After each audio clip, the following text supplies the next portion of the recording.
up, though? You are now listening to another Dead End Gaming episode 171. Is it 171? 171. Okay, bet. 171. I am 1/5 host tonight. No Tyler tonight. No Tyler. She'll be back next week. Well, if next week, if we're going to talk about Resident Evil or not, we still got to decide and figure that out. But if we're not going to talk about Resident Evil, Tyler will be back next week. But yeah, like I said, I'm 1/5 your host. With me, I got Bloodbath. Kev in this bitch. Hey, we got MC Extraordinaire Granddad Wooly. Granddaughter, 1,000 Hours, album of the century, new album on the way. Bone Terrell know what's up. BC430 know what's up. The streets about to know what's up. They about to know what's Clifton, up. Even Clifton Powell about to know what's up with this motherfucking album. I heard snippets, man. Clifton Powell probably narrating that motherfucker. That's what you need. Bro, I might have to make a phone call, bro. I might have to do that shit. Yeah, if you get Clifton Powell narrate, because just like if 21 Savage could get Morgan Freeman to narrate a tape, I can get Clifton Powell, bro. Yo, I might have to make some phone calls, see if I can pull that off in time. So, Tyler is such a big personality on this show. We had to get two people to fill in for him. You know what I'm saying? Two very special guests. And I will admit, as a competitive person, I will admit defeat. They kicked our ass in when we played Knockout City. So I'm going to bring that up. Yes, I'm going to bring that up because I am a man that stands on principle. And you know what? They kicked. We took L's fair and square, and they're here tonight to talk their shit. You know what I'm saying? Jazz and Super with Team Inferno. Welcome, y'all. Welcome. Thank you so much for inviting us. Thank y'all. So tell us a little bit about y'all. Tell us what y'all got going on. My name's Jazzrez. I'm a content creator primarily on Twitch and TikTok. I mainly play Apex Legends, and I started an esports organization called Team Inferno. We're really dedicated to creating a space for marginalized creators and increasing representation for people that look like us in the competitive space. So yeah, we're in here. That's that. Anything you need to say, Super? Or she covered it? Oh yeah, no, I just work here. I actually don't. He's like, I'm just here so I don't get fined. He martial list like, yo, bro, I'm just here so I won't get fined. Yeah, you know what I I'm saying? calculated it. I think I make like 0.0003 cents a year. Yeah. Listen, we'll get there. Pulled out the check stub on you on live. I know, right? Damn, I know. That's crazy. Jesus Christ. No, I met Jazz 2 years ago online, just playing Apex and looking into streamers, and I really got super interested because I noticed that there were no black female streamers, like let alone black streamers. Black females were not presented at all on Twitch at the time. And I was in another prominent streamer's chat, and she was like, yeah, you just gotta look. So I started searching, and I met Jazz. She was doing like a charity for mental health, and that's super important to me as well. I don't know if you guys know, but I'm an Army veteran. I just served 8 years, deployed twice. My mother and father were both Army. Thank you for your service. Hey, it's whatever. I did it for the money. Hey, that's real though. No, Look, you about 90% of the people in the service, bro. Right. Oh, yeah. That's real. That's real. That's really real. I'm a veteran, but don't be mistaken. I'm not a patriot. Like, right. Real. Ain't no flag on my car, but I really value mental health. It's a huge thing for me. I think of myself as an advocate, and I wanted to create a safe space for that as well. That's what's up. And yeah, so once Jazz invited me into the community, and we started working on projects and hosting events, we created the team, and then here we are making a name for ourselves. Just out of curiosity, how did you guys hear about us? Did Kevin approach you guys, or like? Yeah, it's from Blood. He was in my chat, and then I don't know. I think we just like followed each other on Twitter, and then started like talking a little bit, and then yeah, he told us about like the podcast, and then I saw Dead End on Twitter. So yeah. Okay. All right. Dang. Yep. That's an accurate order of events. I think so. Yeah. Yeah. Because I was in Jazz's chat a bunch. I was like, oh wait, we got black people playing Apex. That's dope. And then I know like she was wearing purple a bunch, man. And I was like, all right, cool. Maybe that's her favorite color. I was like, come back another day. Like, nah, she's wearing it again. Okay, this is a lot of purple. And she's like, oh wait, this her team. Okay, she repping her set. That's dope. So I was like, that was really fun. I was like, okay, it's a black person, like a black woman who has her own esports team. Nah, this is something different here. I was like, nah, we got to get her on the show eventually. Yeah, we Yep. always that's dope because we always like to collab with other black, content creators. You know what I'm saying? That's like that's our thing. You know what I'm saying? It's like cool. We gotta if we in this space too, we gotta like all collab and do stuff. You know what I'm saying? Exactly. I'm all for that. I'm all for the collab. So I appreciate y'all coming through. I really do. This is dope. This is dope. The show is separated into 3 parts. First part, we talk about the games that we played over the past week. Second part, we do news and topics. And then the third and final part, we do One Gotta Go and live questions from you guys. So with that being said, Jazz, what you been playing besides Apex?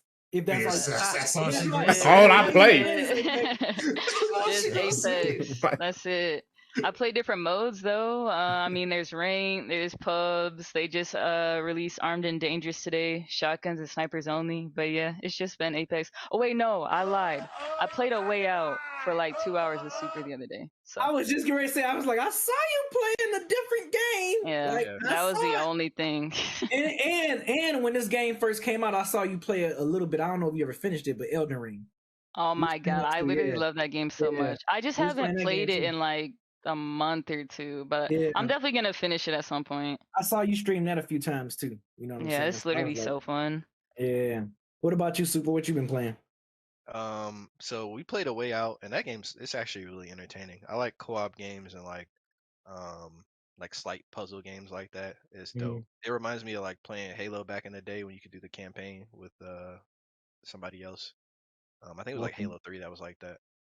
But No Way Out. Why that sounds familiar? Oh Way Out. A Way Out? Yeah. Why that sound? I feel like if I see the artwork, I'm like, oh yeah.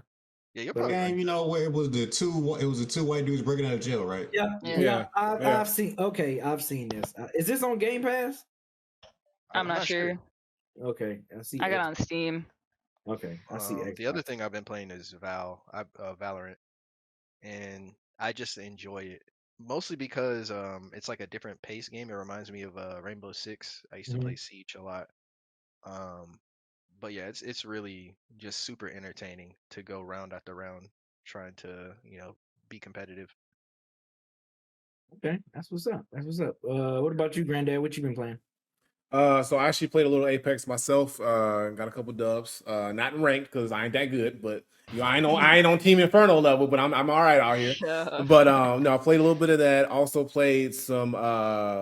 But still been playing. I finally I platinum the Cuphead DLC, so I did everything that you can do on the Cuphead DLC. Hopefully we get a sequel to that game because I love Cuphead. Also, I played this. I kind of scoured through the PlayStation because I got the PlayStation Plus exclusive. I got rolled into the highest level, so I kind of went through the. I didn't buy it. I got rolled into it automatically because I had the PlayStation Plus and I have PlayStation Now. Kev, you know how he got it? Kev, why you asking these questions? What you talking about? I got it for free, bro. They gave it to me, bro. Go ahead, man. Go ahead. Anyway, why you worried? It's irrelevant. Point is this. So I played this one game. It was a trial version of it, but it's called Biomutant, where you're like this like raccoon type thing, but you're going around this open world and you got these different weapons. It's kind of dope. It's kind of dope. I might cop it. I went through the 2-hour demo. I'm considering buying the full game, but I really was enjoying it. I was getting into it, so I think I might cop that. Also, Tyler, I wish Tyler was here for this, but I finally got into Maneater, and that game is fucking fun as fuck, bro. What you mean, Tyler? I beat the game. Why you didn't ask me? Bro, because like Tyler been champion. Yeah, you played it, but like Tyler's the one who's been like rap. He's like the one who's really been like playing it. Well, like they're known for playing it. But I played it for like a little bit, but like when it first, I played it down. I told Tyler about the game, bro. I'm upset about this, bro. Okay, Aaron, there's a lot of volume in your voice right now. Because he acted like Tyler was the only one that championed this game. Okay, I told her. I apologize, Beezy. You as well have championed this game, this shark attack game named Maneater that I have now decided to sit down and fully invest time into, and I am thoroughly enjoying said game. Not in front of company, Granddad. Bro, I ain't remember, bro. You ain't said nothing about that game in forever. So Tyler said more about that game than you. That's why I remember Tyler. And why? Because I mentioned it to her. I told her she need to get back on that game, and then she started talking about it. Hey, well, I'm on it now. So like I'm in chapter 4 right now. So I'm enjoying it. I just got to adult size. I'm a big boy out here eating everything. You know, chomp chomp. Got the electric teeth. Shocking niggas, shocking dolphins, eating seals. It's real, but it's dope. I like it. And then I also played some. What else did I play? I played something else. I can't remember off the top of my head. Arcade-Mageddon, ain't you played? Yeah, Arcade-Mageddon. You're right. Yeah, I played some more Arcade-Mageddon. Really enjoying that too. We got to play that together at some point. Yeah, I'm down for it. So yeah, so definitely a game that I think we all should play at one point on the stream. But that's pretty much it. What about you, Bubba? So I played a little bit of Apex, not as much as I played some of these other games. So I played Arcade-Mageddon. Me and my cousin, we actually finished the whole boss rush on that. I like that game a lot.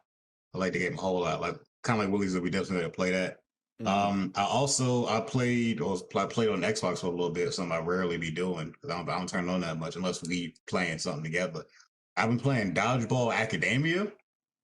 That game's pretty interesting. Like I'm enjoying this. It's fun. It's pretty fun. It's a dodgeball game, as you would assume from the title. Its emissions are like different episodes, so it's cool. It's not bad. And then I'm still trying 100% Spider-Man. I knocked out I 100% of the base game and the DLC. Well, the first DLC, the Black Cat one. Now I'm doing the second DLC, the Surf Wars one. I'm 100% all the boroughs in that one. So that's what I'm working on right now. And then just today, I downloaded Multiverses. I got a beta code for it, and I played a little bit for the stream. That game is fun. I can tell you right now, that game is fun. Wonder Woman ain't nothing to be played with. And once I unlock Superman, the streets will cry. But I think that's it. This man said the streets will cry. What if Superman plays whack on that game? It's type of situation where because he's my favorite superhero, I'll get good with him. Kind of like Link in Smash. Okay. Link isn't even my favorite character to play in Smash, but I was determined to make Link my main because I was like, nah, I love Zelda so much. I'm gonna get good with Link. So it's gonna be the same thing with Superman, regardless. Like I'm gonna get good with him, even if I don't like playing with him. Same thing in All-Star Brawl. Michelangelo, my favorite turtle. I'm nasty with Michelangelo. I'm not gonna say I'm unfuckwittable. I'm a problem with Michelangelo. I'm a problem with Michelangelo. Gotcha. All right, so that's man in a wheelchair. Hey, what the hell? What are you talking about? Right. So the games I've been playing, the Arcadian. I've been playing a little bit. Arcade-Mageddon. Yeah, I've been playing a little bit of that because Kev was telling me like, I think you fuck with it, B. I think you fuck with it. So in prep, I thought we was gonna play it last week, so I definitely was like playing it in preparation for it. But we didn't get a chance to play. We ended up playing Turtles last week. What's your verdict though? But do you like it? Oh yeah. I fucking. We definitely gotta play it. We definitely because I feel like I'm playing for something. Like I'm getting guns, all these different types of stuff. So yeah, I like it. Been playing Division 2, of course. Still rocking out that season 9, the Manhunt joint. Been playing Tiny Tina. What else? And I've been playing some Outriders, World Slayers. I've been playing that. And what else? I think that's it. Yeah, that's pretty much all I've been playing for this past week. You play no Destiny?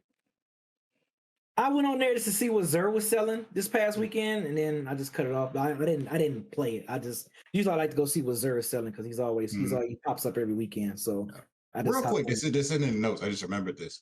How do you feel about that Division mobile game they announced? You gonna download it or not? I might download it just to see how it is. I mean, I've never really like played like a mobile game on my phone or tablet or anything like that. Like, so I don't know how that worked. But I mean, yeah, I did watch like some gameplay and like how what they was, what they're doing with it and how it's set back in New York and everything. So I mean, I'm a little interested, but it's mobile.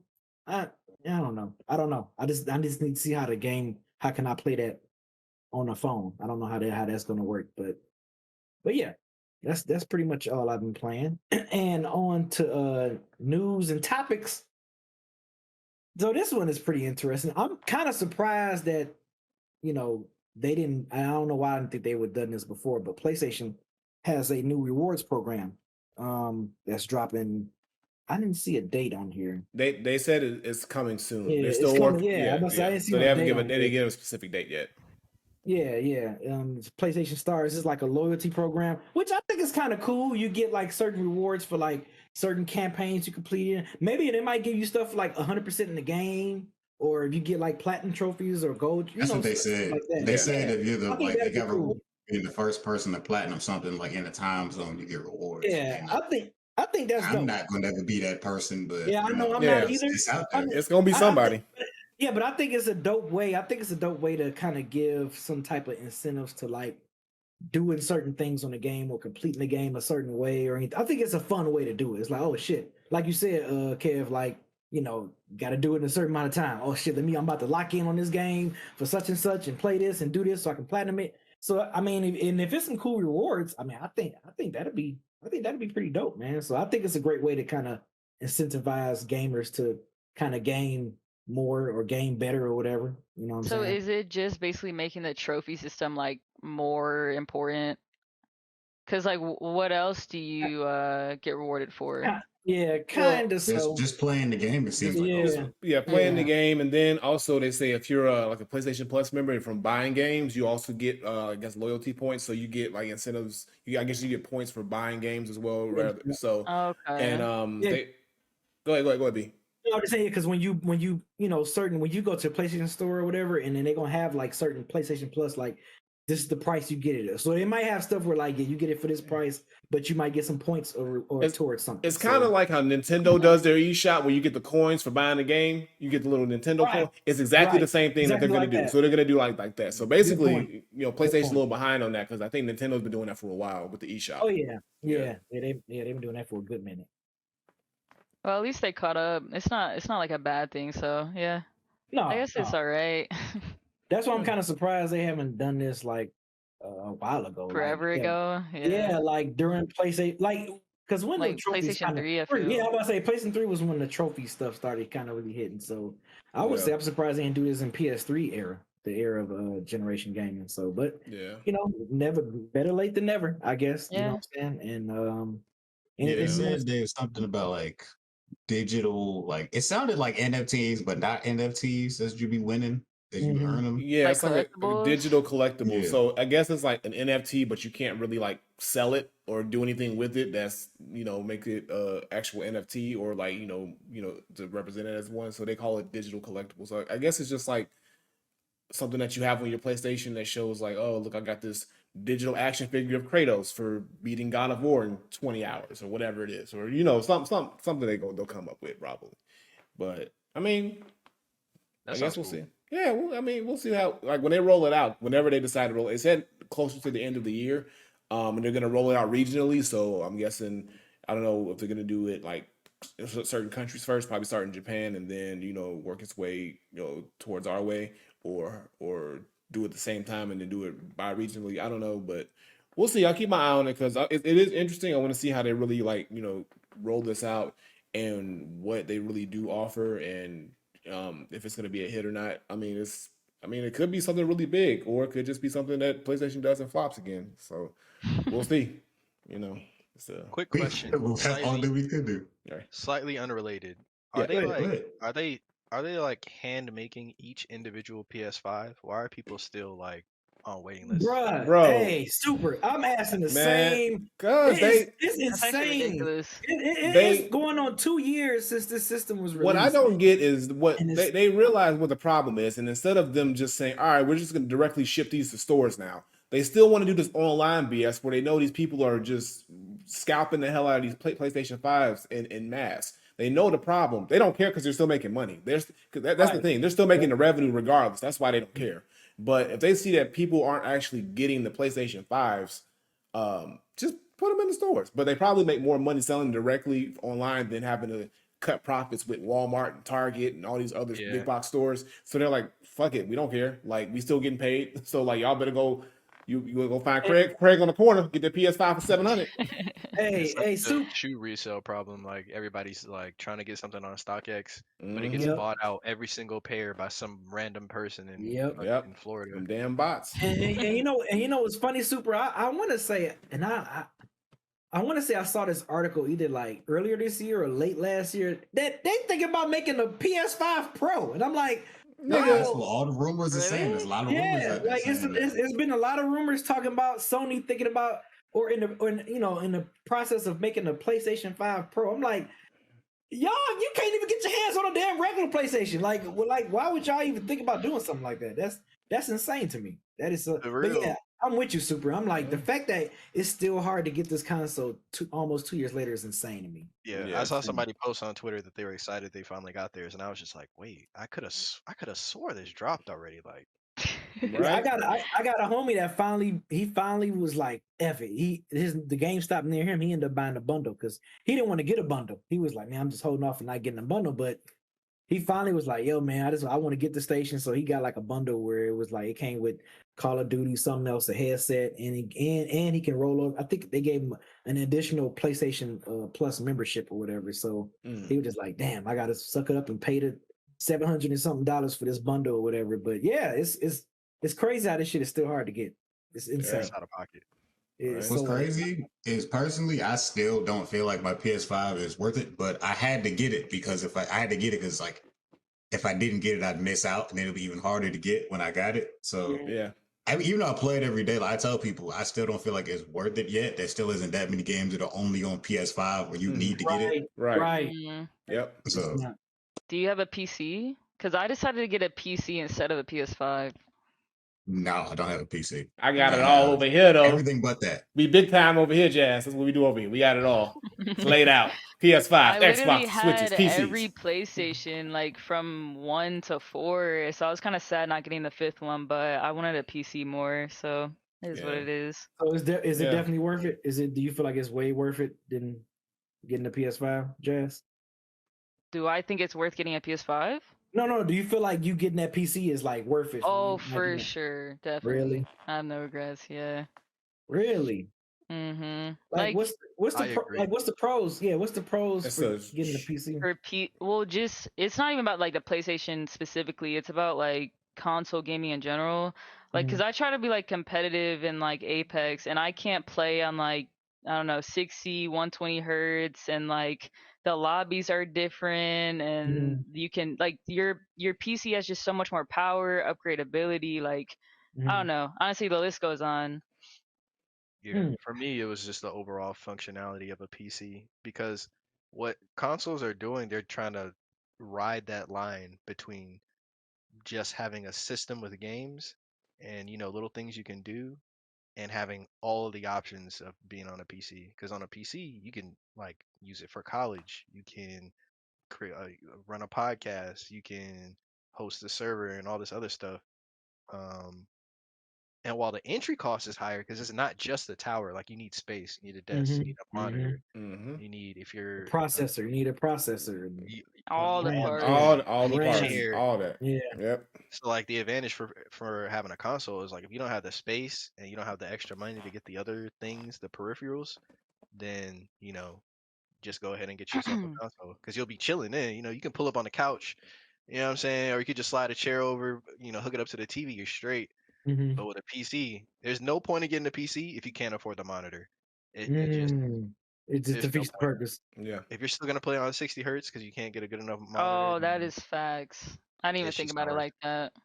Yeah, so okay, no wonder I'll be seeing like monitors like PC, like gaming monitors or like for PC, and I'll be seeing like the megahertz be like 161 and 140 and 170 something like that. So that's something that y'all play on that you have to have.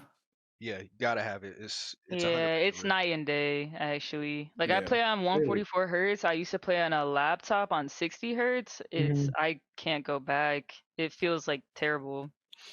Yeah, I went from Xbox to PC like season 9 of Apex or season 8 or something like that.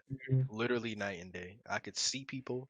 Like I could see people playing in PC lobbies. I could actually keep up, and it's because the refresh rate, it's actually keeping up with what's happening in the game.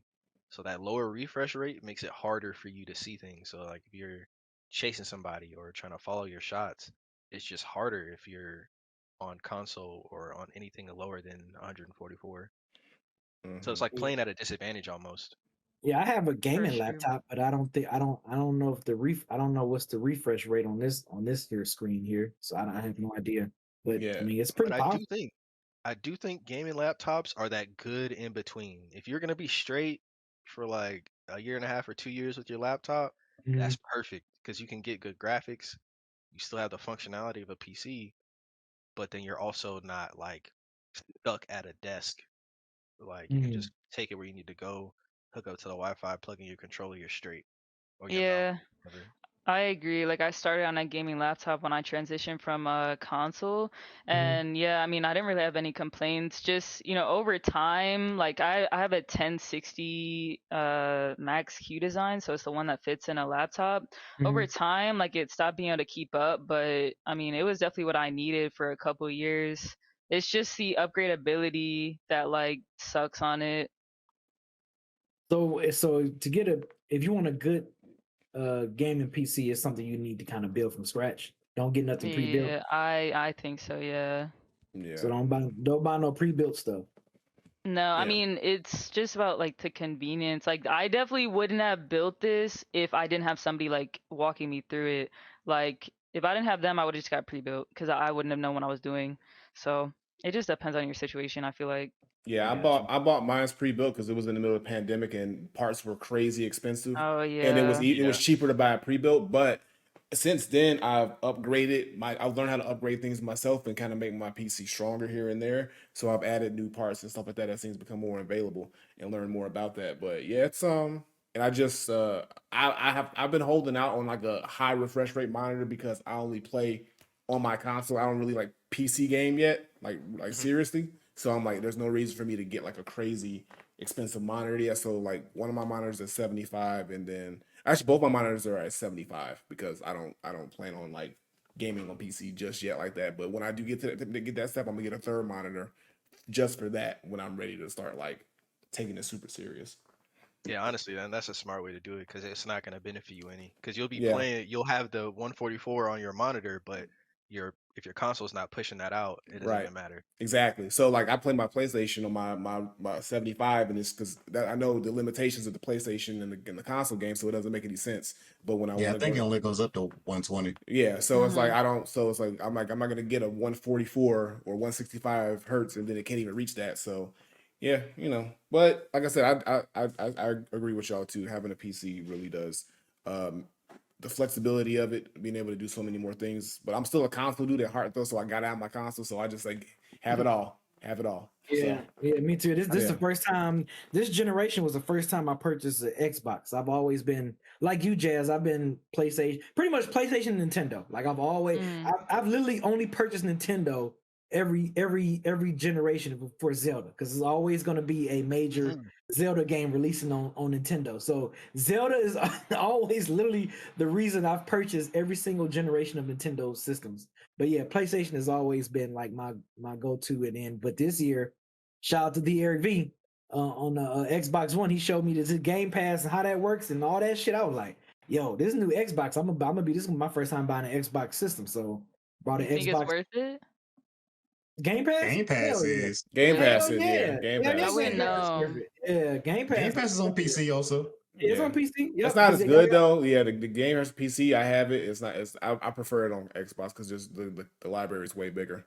Mm-hmm. Mhm. Yeah, Okay. it's Yeah, definitely a whole lot bigger. But yeah, oh yeah, I mean Xbox definitely. I mean Game Pass was the reason why I purchased the Xbox. I'm like, oh this shit is crazy. And then the games that they have on day one, it's like I didn't Yeah. save so much money just because I have Game Pass. I'm like, oh, I'm not about to spend 70 on PS5. I'm gonna play this on Game Pass. So it's like, yeah, it's that yeah Game Hmm. Pass. So this is my first time having all three systems in the same generation, like at the same time. Like I got a Switch, PS5, and the Xbox Series X. So yeah, I like it. I definitely like my Xbox. I feel like, to be honest with you, because my sister ended up getting me the PS5 for Christmas. It was like a surprise. Because I wasn't even planning on getting the PS5 like really as soon as I did. I got the Xbox first. I purchased that. I was able to get that at Best Buy. So I'm like, I got Game Pass. I got next gen. I'm good. And then I wasn't planning on getting the Xbox for PlayStation 5 for like another year. I'm like, I'll just wait a year.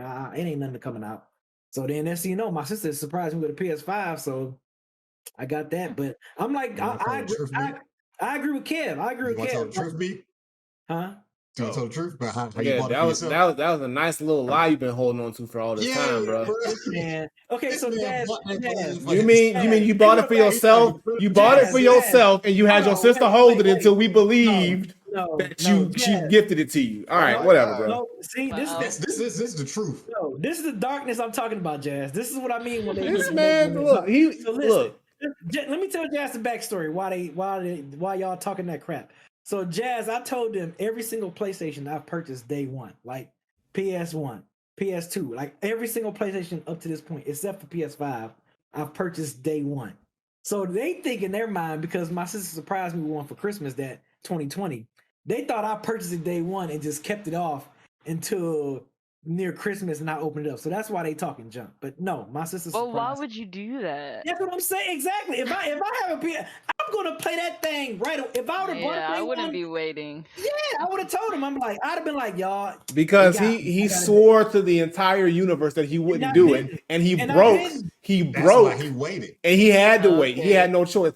For all we know, he was already playing it before he told us. You know, like he was already playing before he told us. The same man who admitted the only reason I bought my PS3 was to play Madden. Fuck buys a whole new PlayStation just to play Madden. That's why I was playing Madden Tough. I was playing Madden Tough back then. Yeah, nobody buys a whole new system just for Madden. Nah. My homies was getting it too, so I had to be up there with them. I had to prepare the same way. Sure, I wasn't gonna still play a PS2 Madden and they playing a PS3 one. What's wrong with you? That ain't how we roll. So no, that's why they saying that, Jazz. Don't listen to them. Don't. I see. They trying to be darkness because we got company. That's why I put you on blast. It'd be your own people for real. It'd be your own. I mean, always. I've been nice to Granddad all day because I know we have company. So usually I'm the one that's ignorant. I'm the one that's acting ass. But you know what? Since we got company, I was like, let me make sure I just, but you're not Granddad. Y'all acting out on me. What are you talking about? I don't know what you're talking about. We just saying the truth, Y'all even right now because you were kind of tight about that man eater shot. He was real tight. He was super tight about that, bro. I didn't expect that. I didn't expect that. That man was really like Tyler. Because that's all I remember, bro. You ain't been riding for man eater like that. And Willie's defense, all I remember was Tyler talking about it too. See, I did not remember that you were in the equation as well. Right. I forgot about your contributions. I wish Tyler the man was on here. I wish Tyler was on. I wish Tyler was on. We'll reconfirm this when she returns. When she returns, we will confirm this. All right. Yes. But speaking of confirmed, something has also been confirmed: a release date for Bayonetta 3. Goddamn it, because it's about time. It's about that goddamn time. I'm like more than halfway done with the first one. I still need to finish that. I need to finish the first one. See, you need to get on your shit, bro, because Bayonetta is back. Dope game. It's a dope game. Only if you like Devil May Cry type stuff. It's a dope game. So I've been waiting since they announced this years ago, and then Platinum they ghosted us for a few years, didn't say shit. Then they gave us finally a little bit of a trailer. And then they ghosted us again a little bit more. And now they're finally back with a new trailer, but also a release date finally. And it's coming out this year. It's coming out in October, a month before God of War. So I'm getting God of War and Bayonetta back to back. I can't look. I'm happy. I don't need nothing else. I don't need nothing else this year. We good. But you don't need nothing else. I mean, look. We getting God of War and Bayonetta back to back. You know what I'm saying? Like what? I mean, like look. Look, I look, because hey, I'm speechless. I can't speak. I can't talk. No, I'm with you because be playing the first one still playing the first one. I'm bullshit. I need to finish it. That game is fun. Like y'all see, I've streamed it when I literally first started playing it, and that game is dope as hell. Like I can see why, and I know Koi Kid was on me about it for a minute because he's a big Devil May Cry fan, and I love that game too. And I'm like, he was like, man, what? Play Bayonetta. If you like Devil May Cry, this is your shit. I'm like, okay. So I'm definitely need to finish. I want to get through that first one and play the second one before this third one come out. So now, you know what? I'm glad I see the date now, Granddad, because now I see the date. So I'm like, okay, now I got to stop bullshitting and start. Right. You gotta. And it's good that you actually got to beat them fairly close, because that way the story will be fresh in your head. Yep. So that's what I need. And what's dope too is really. Y'all missing out. Y'all missing out. Like I I ain't never said. played What Devil May Cry genre? either. What genre even is this? So it's sort of like an action, third person action action RPG. So it's in the vein like the Devil Okay. May Cry, sort of like well, the more like the later fight, like the latest like Final Fantasy style, but or just like action RPG, open world, or like a Okay. like a Nier Automata, one of them joints. So but you're of course it's Does it Bayonetta. have guns? It Yeah, does. it does She have she has It does guns. Yeah, have guns. Bayonetta has guns on her She ankles, has guns, I'm sure. and On her ankles. yeah, she got Yeah. guns. She got gun Okay. stilettos. And them shits. Oh, she do. Right? She do. got guns still. And she's a witch, so she's got witchcraft and witch and techniques like that. And it's just like this game is just what I love about this game so much is like the boss fights. I love the boss fights. I love the character. I love the character in the game itself, not only just Bayonetta, but just how the game looks. It's just like I was addicted the first time I played it. The action on here is great. It's seamless. It's smooth. It's just everything that you would want out of an action third-person action RPG game. Like they got it. And then it's like, come on. First one was great. Second one was great. And this one already looks like it's gonna be just as great. Like straight up.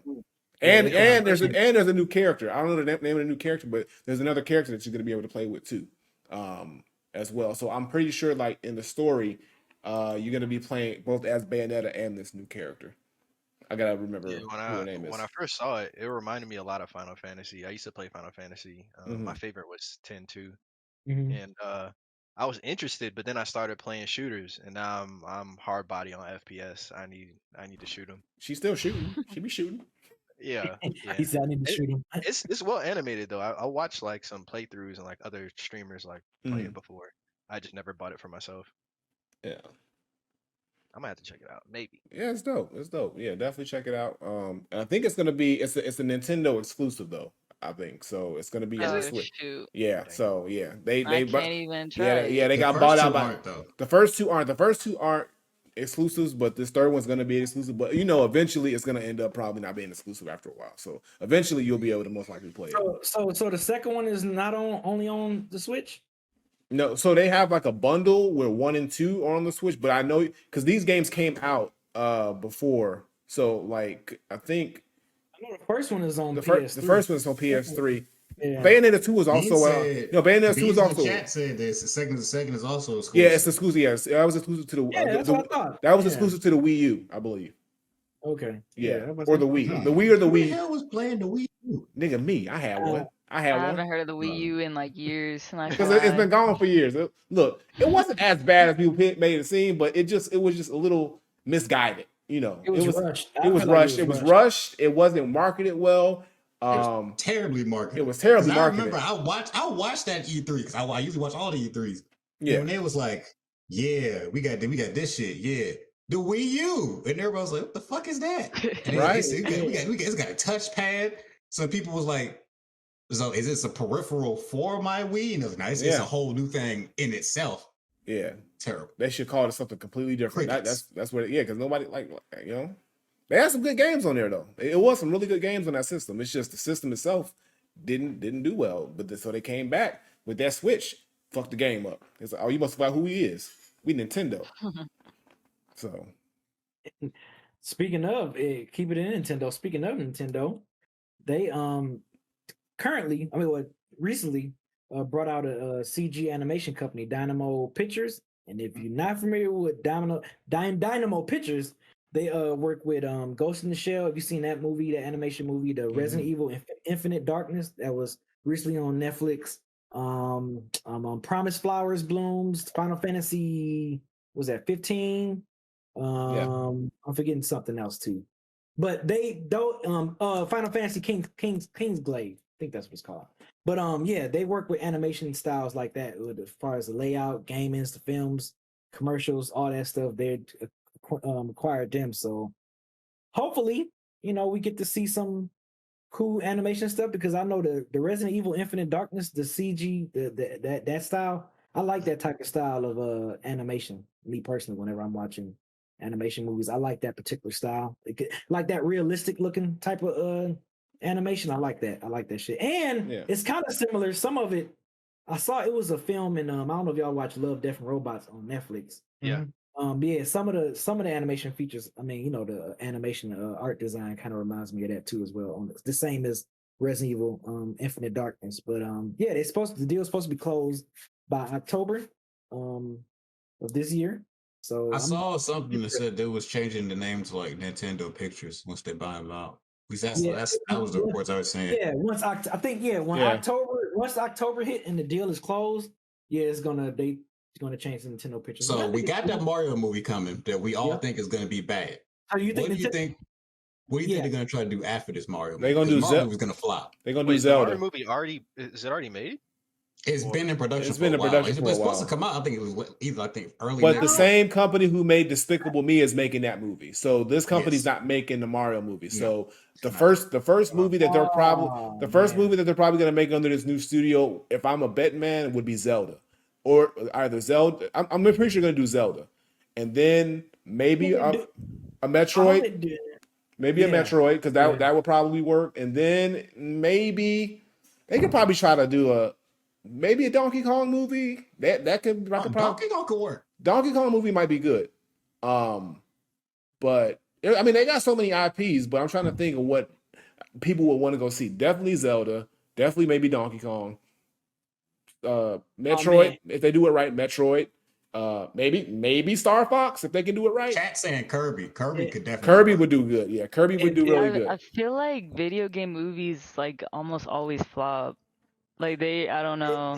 Sonic would like to have a word with you, Jazz. Sonic would like to have a word with you. Hey, Jazz, I feel like there's exceptions, but like right, you're right. Jazz, I'm with you. I feel like whenever video game movies kind of stick with animation, I feel like they do better than live. Yeah, you know what I'm saying? The live action is not it. Just stick with animation, and on top of that, don't try too hard to do some new stuff, man. Right. Just all you have to do is check the blocks. It's nostalgia.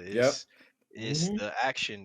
We want good fight scenes. You know what I mean? You don't care about all that talking and all that extra stuff you're trying to put in there, bro. Just if you do Zelda, just do the story that's in Zelda. We don't do no extra. Just do it. And they got so much material to work with. They don't have an excuse to make a bad movie. They have so much material to work with. Yes. And if we're in the future now. We have good. There's no reason to have bad animation.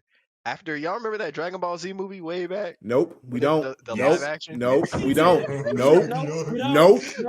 Nope. What you talking about? What you mean? They made a movie?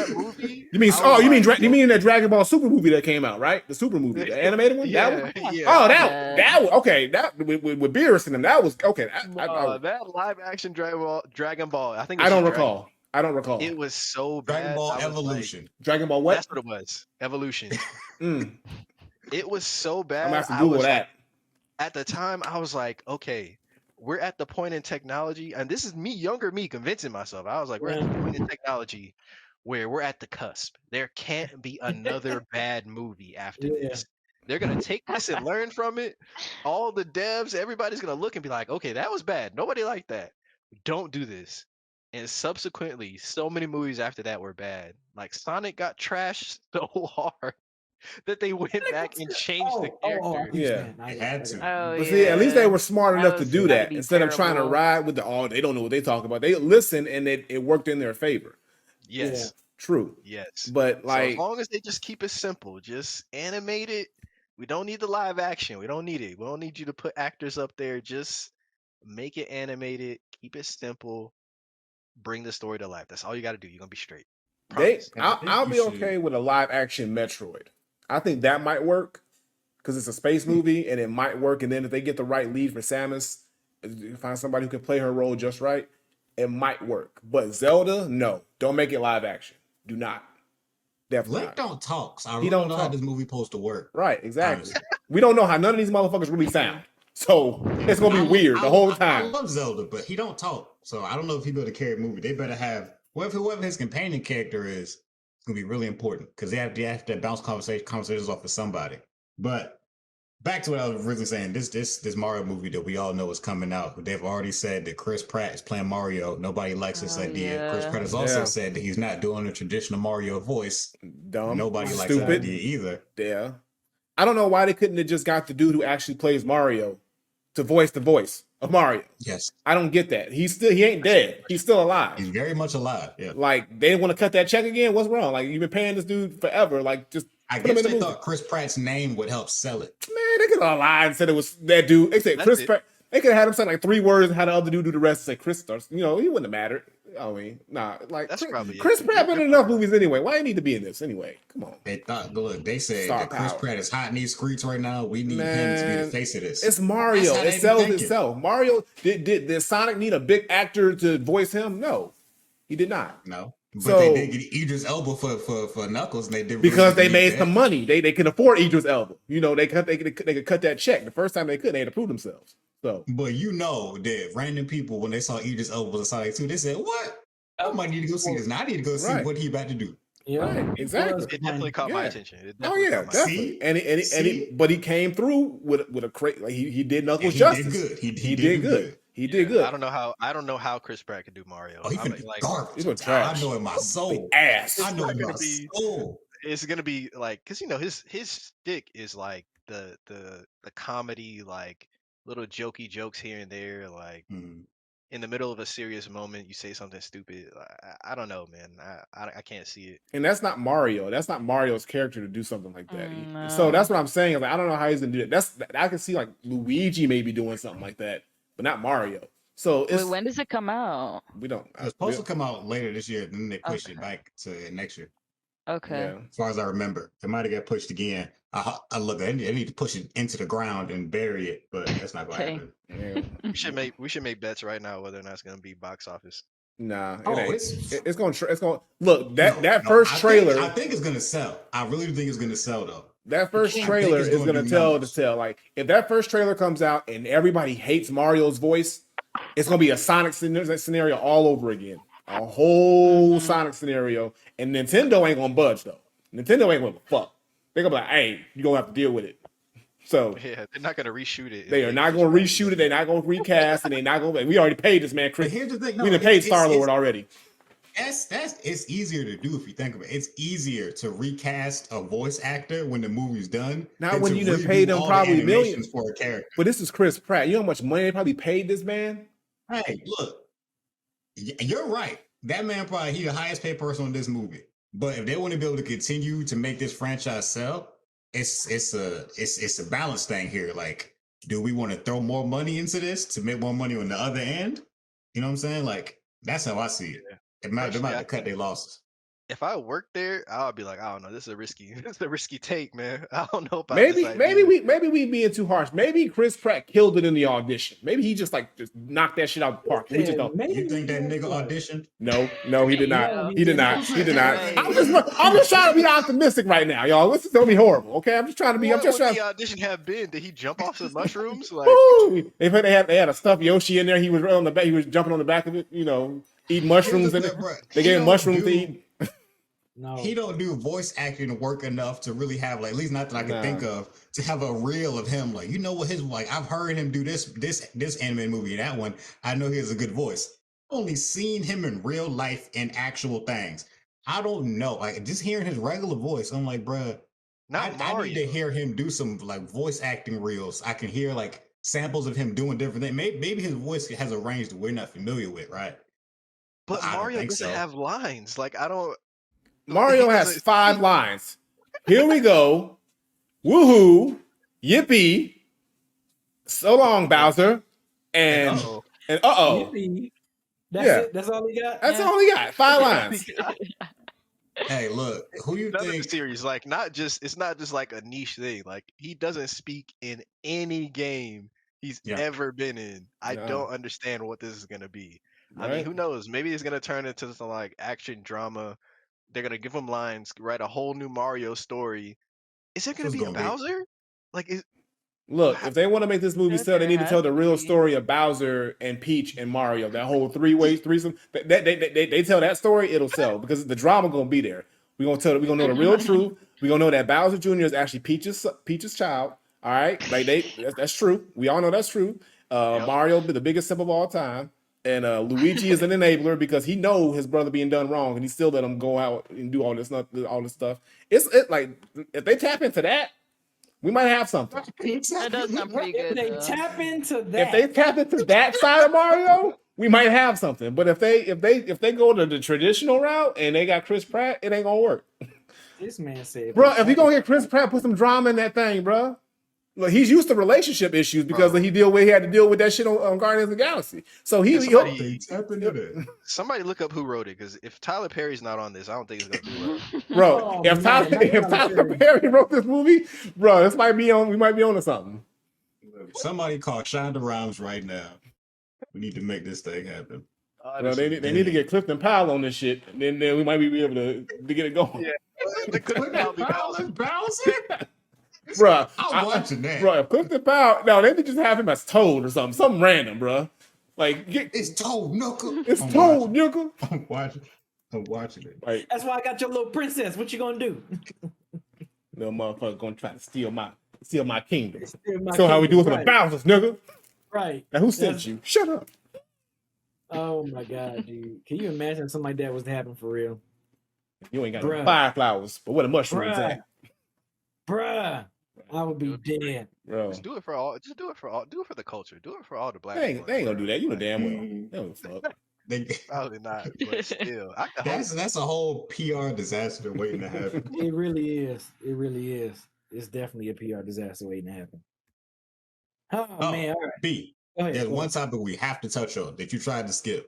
We got to talk about ALGS since our actual Apex professionals is here. We can't skip over that. Oh, go ahead, brother. So ALGS was for us last week, right?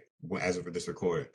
I watched it. I was engaged, but I would really like to hear the opinions of people who are actually good at this game. How did you all feel? And I know, Jazz, you actually went to the finals. It was literally amazing. Probably the best event I've ever attended. It was like just the epitome of all my passions at one time, like brought to life. Like Apex, competitive gaming in general, like all these orgs, all these professional players, content creators, cosplay, like bro, it was like actually surreal. I met like so many people. Like I met people from the community. Like one of them's actually in chat right now. And yeah, it was just an unforgettable like 40-hour event. It was great. Now, I was as someone who watched it in the peace of my own home. Every day it kept going on. I kept thinking more and more to myself, ain't no damn way I would have went to every single day and sat there in the crowd. Listen. Now I know you did. I don't know. You must be a hard-headed individual. But it was interesting to see as the days went on, seeing the crowd get bigger and bigger. Yeah. And by the time the last day, it was like it was packed. That's when everybody shows up for the actual end. Like I went day one, stayed in that place for 10 hours, no water. I was like, I'm not doing this again. And then actually day two, I didn't even go like in person. I wasn't feeling well. But then day three, I went for like the second half. And then day four, I went the whole time. And yes, no water because it was $5.50 a bottle. And I literally just wasn't paying for that. What? So yeah, they were no, that was like, it felt like criminal. Yes, like there was no water fountains either. Like I would have bought one bottle and refilled it. As much money as they making, they could at least have some water fountains out there or something. Oh no, especially for it being 10 hours. Like no, that's crazy. No water fountains, yeah, no. That's crazy. They actually screwed up in like multiple ways. It was almost like bittersweet for me, like being there, because like it was amazing energy, like the atmosphere, but they like the biggest like controversial thing was they had no like good thing in place for people with COVID. Like there were some players that played the 3 days to qualify for finals for the $2 million prize pool, and they got COVID and literally just couldn't play. They had to like replace them with like their coach or like manager or whatever. Like that's if they could get a replacement. There were a couple of teams that had to play as duos, and they got eliminated. Yes. Wow. One of the duos is like a crowd favorite because they made it past the. They were cracked. Second round. Yeah, they were really good just as a duo, and everybody was like, it was kind of sad because they were like, man, if they had their third. You know, you can't really predict what happens in Apex, but they were like, man, this could have been one of the top teams. They were making it. Yeah. That's the losers bracket. Sure. with just 2 people. I think they're the first like duo in history to like qualify that far. Yeah. That's crazy. As somebody who watched it, and you know, I'm deep into Apex as well. I was watching while I was at work, you know, just stealing company time, and That's what you're supposed to do. Right? you know, reparations, and it was super interesting. I think it was one of the most well produced events ever. I think Apex is the best competitive esport that there is. Especially for spectators. Especially for spectators, because there's so many twists, there's so many things that can happen, the change in the maps, the change in the metas. um there's so many angles to look at the game, and even if you're just a casual viewer and you only watch like the last 2 days, if you ever watched competitive Apex, the way that those final circles go down is insane. The Pure plays that chaos. It's people make. amazing. Yeah. And it's if you dabble in the game and then you watch what the pros do, it's literally night and day. It's like literally watching like LeBron or Kobe or somebody like work on their craft, and you just got off the court and you're like, how do they even do that? Like, that's insane. I couldn't imagine being that good. That's what it's like watching like competitive Apex. It's crazy. Yeah. Mhm. Yeah. I agree, because I watched a few here and there. I watched a few matches, and I was just sitting there watching, and they're so good at what they do in this game. Like I said, it's fascinating to watch them play, because like their strategies, their comms, everything is just like so well orchestrated and done. And when they're in these high pressure situations, they still like keep their cool. They don't buckle under the pressure. It's like, because like it's like, and they have like strategies for every situation and scenario. It seems it's crazy, and it's just like to get that good, and how many hours you have to put in with that team, not just by yourself, but with that team, to be that cohesive as a unit, to be at that level. I commend that, because that takes a lot of time and effort to do. So the fact that and I think the champion, they won back to back, with their second time in a row winning, right? Zero. Yeah, they Yeah. just won in Sweden. Yeah. So Yeah, they won like at the live event. that's impressive, because like this is a worldwide tournament, and for them to win back to back, Right. that shows the testament how good they are. So yeah, shout out. They really came from behind that last day though, because they was having They a did. rough day at first. Yeah. They And for was anybody who not even doesn't close to know- winning earlier in the day. Yeah, and whoever, for anybody who doesn't know, like this actually is like a worldwide event. Yeah. Teams come from APAC, the Asian Pacific, North and South. So that's the Philippines, that's Japan, that's Australia. If there's any teams in Europe, that's EMEA, and then there's also the US based teams, and then there's South American teams. And they go crazy. They go crazy. Yeah. It's really good. EXO was dope. I was really rooting for EXO. I was too at first. It was EXO and GMT. Yes, I actually those are the main 2 teams I was rooting for: EXO and GMT, and then Fury. Also, that was it. I wasn't rooting for nobody else. I take that back. Shout out to Team Burger. I like their name and how they were just doing shit. I like them. No, Africa, listen, I don't think there is a single black professional Apex player, and we are gonna change that. Look, that's Someone why just has to say that. next year Team Inferno is gonna be up there. That's the sure. goal. I want to see Team Inferno up there next year. Same. But Africa, that would be in the EMEA region though, if they had a team from there. I'm sure there's so we were rooting for the same teams. How did you feel about TSM, TSM is one of the most popular teams in the world, as y'all know. How did you feel about their performance, and do you feel like it kind of hurts their image a little bit? Because I know coming to it, everybody was like, "Oh, TSM this, how that, for who's this, for who's that," and even Cloud9 and NRG, right? Those like the biggest teams. Everybody, yes. So people were talking about them, and as the day went on, even though I feel like the whole conversation, not even just day, TSM was barely making it. TSM was not looking like what the streets was saying they was going to be, and it was interesting to see. Because I've never really been on the HAL bandwagon like that. So watching him again finally compete against the whole world in person, like when it really matters, I was like, bro, you not doing what the streets say you supposed to be doing. Like the streets act like you that guy. Like they act like this nigga is LeBron. And I mean, I'm they telling call him you. the CEO, but yeah, he wasn't doing CEO things in that tournament.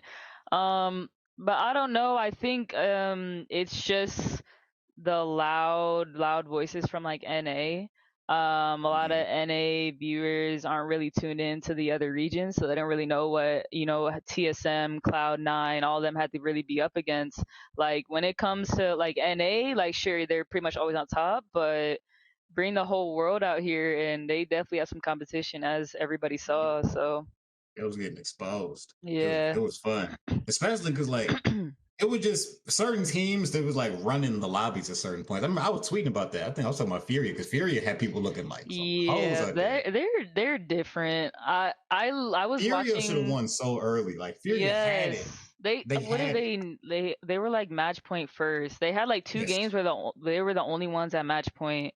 By the way, match point like in Apex Legends, you have to hit 50 points and then win a game. So once you hit 50 points, you're at match point, and then you have to win again to win the whole tournament. And yeah, they were on match point before anybody else for like 2 games, and they didn't close it out. So I don't know. I don't know. Some people are saying they threw. Some people are respecting them for not like changing their play style to just guarantee the win. But I honestly don't really know how I feel about it. Like I kind of think they threw, but at the same time they made like statements. Like they were wiping teams like constantly. Like they were not losing their 3v3s, so they still showed out.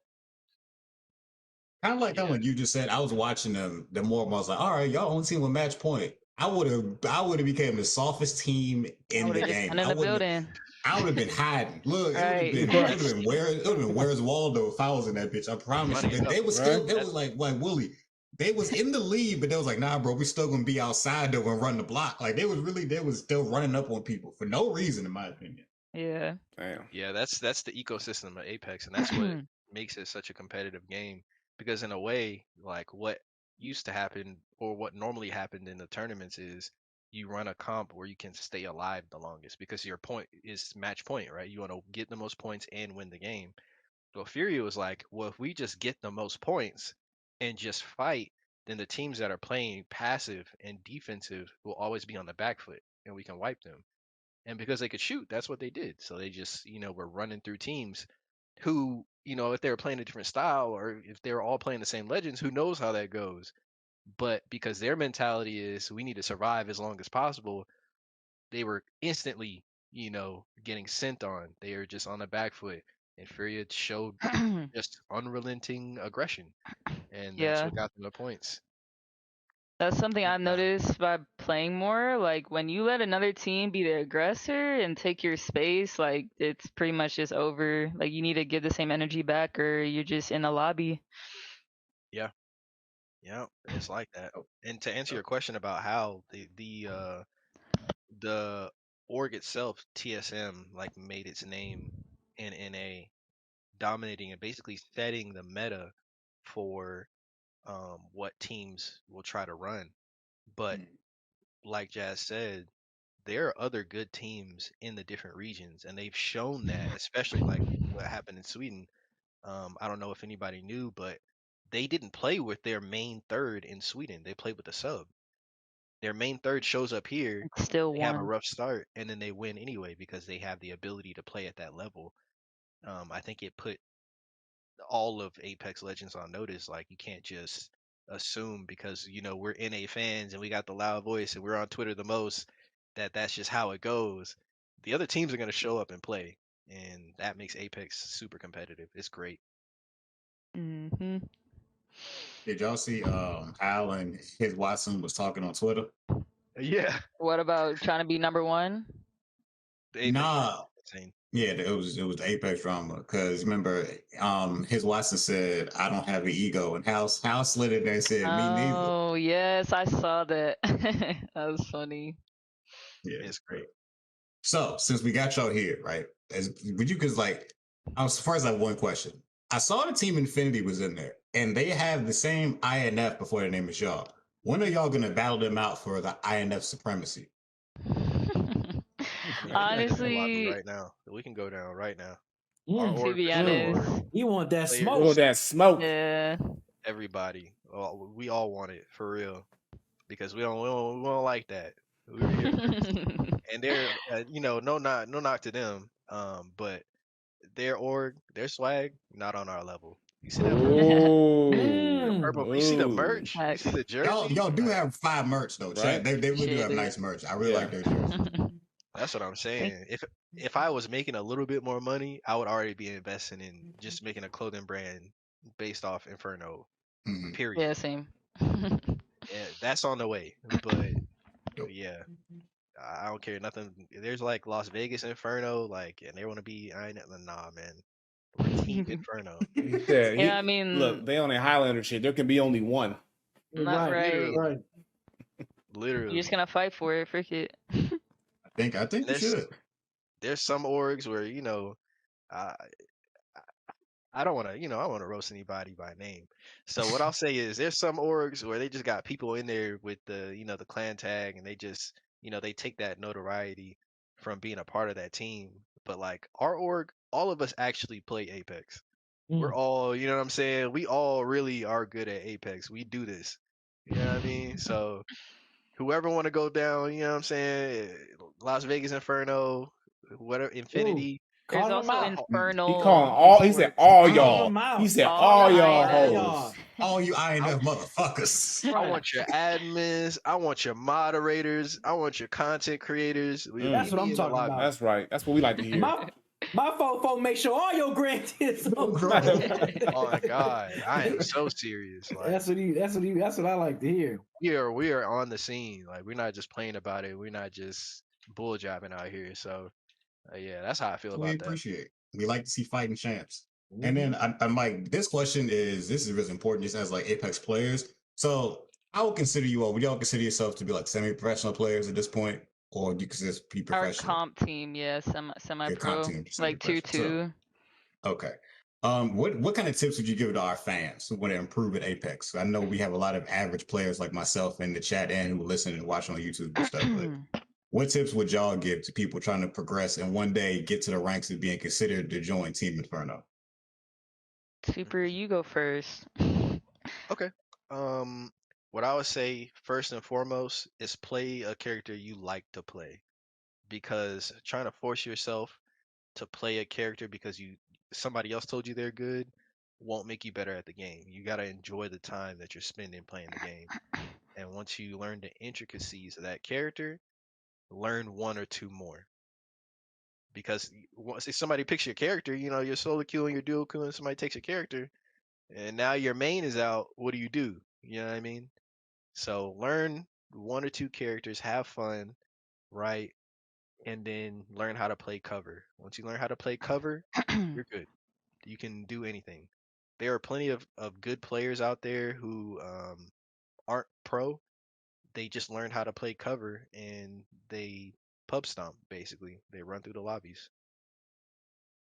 So I mentioned this earlier, but this is like huge. Like I said, I just really realized this recently, but like you cannot let a team take space on you. Like once a team realizes that they got you pinned, they're out angling you, they're nading you out, like you have nowhere to run to, like you're just gonna get overwhelmed and you're gonna be on the back foot.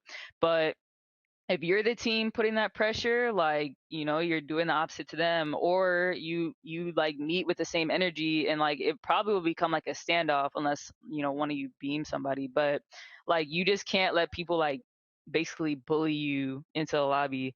And then also there's a lot of freaking solo queuers, and I've heard a lot of like various reasons for why that is. But if you're serious about like getting better at this game, especially in ranked, you're really gonna need to find some teammates that you can like vibe with and shoot with. Like this game is too difficult to just be going in there and like just basically just because you're like individually skilled doesn't mean you're gonna rank up. Like you need teammates, like you need that cohesion, like you need to be combining your abilities, doing what you gotta do, communicate to like really rank up in this game. Yeah, comms are important. That's actually just to sort of give a background into how we picked our players when we started the team. One of the major things that we had was communication and personality. Because if you can't talk to your teammates, if you don't communicate well, if you, clam up or you get frustrated and stop talking or, something like that, that directly affects how the team performs in the game. And it might seem like something super passive, but so one of the first things I'll say is I'm not that good at Apex. I just know how to talk. I'm good at communicating. I can make good decisions and communicate what I'm trying to do, and that makes the team better. So even though I might not be the most crazy controller player you ever seen, if I tell you what I'm doing and we can coordinate something, then we're good to go. So communication is important too. That's it really. Well, thanks for the advice for all our fans out there. Hope y'all took notes. I didn't take notes, but I mean, I'll have to edit this anyway, so I'll take them then. We I might think that's be we it. might Oh, be Yeah. we might be running some camps soon, so look out for that. oh, camps. Wow. That's Trying to dope. All produce right. some real Apex Legends players and Hey. put them in the INF brand. But when that comes out, we'll announce it. Dope. Keep us in the loop. Nice. Yeah. I think that's still for topics, B. Go ahead and move on and do your thing, I guess. Yeah, I just want to bring this last topic up real quick, just because I just think it's Oh, hilarious. Just because I think it's hilarious, right? So, for y'all that don't know, E3 is coming back next year because of course, due to COVID, they didn't have their their event in 2020. 2021 they was all virtual. So this year, I guess when people was expecting or hoping that it was going to be some type of E3 event, they canceled it altogether this year, 2022. But they announced that next year they're gonna be back in LA for the 2023 E3, and it's only gonna be for it's not gonna be for general public. It's gonna be for publishers, developers, journalists, content creators, and stuff like that. So it's coming back. So I remember when they canceled it. I remember we talked about this on here, and we was like laughing, like, man, they just might as well forget it because if PlayStation State of Play, they got their stuff, and Xbox and Nintendo, if they all got their stuff going on, and all these other game developers got their own like type of events going on, we was all thinking like it probably won't be no more E3. But yep. when I saw this, I was like, oh, it's making its return to LA in June for 2023. So it's I just thought it was funny. I just wanted to bring that up. I just thought it was funny. I didn't know if y'all had any thoughts on that or anything. We don't care. Man, look. We don't care. Yeah, Bro. yeah. Real talk. It's too late, bro. It's too late. It's too late. It's too late. That's what he was saying. It was like it was done. It's When done. they canceled this year, it was like You it's canceled done. it. When you said you was done, we took that to heart. We like, all right, you done, bro. Don't Yeah. come back. Like Right. like, bro, this ain't like, like we begged you to not leave. We was like, all right, bye, Exactly. peace out, bro. Yeah. We'll see you Peace later. out. We Peace. we murdered you. But like, You know what I'm here's saying? the thing: like, there's no now, and because now it's not general public anymore. It's sort of like back to how E3 was in its inception, where it was just people. Well, it was in there. supposed to We be. were supposed to Right. be, and then they opened up the floodgates to the regular people, and then shit happened with COVID, and they had to shut everything down, and then they tried to bring it back like 2 other times, but it kept false starts. And now they're saying, well, let's just bring back everybody. But at this point, it doesn't matter because now what the main reason for E3 has always been the big show to showcase new games, new consoles from the big companies and developers.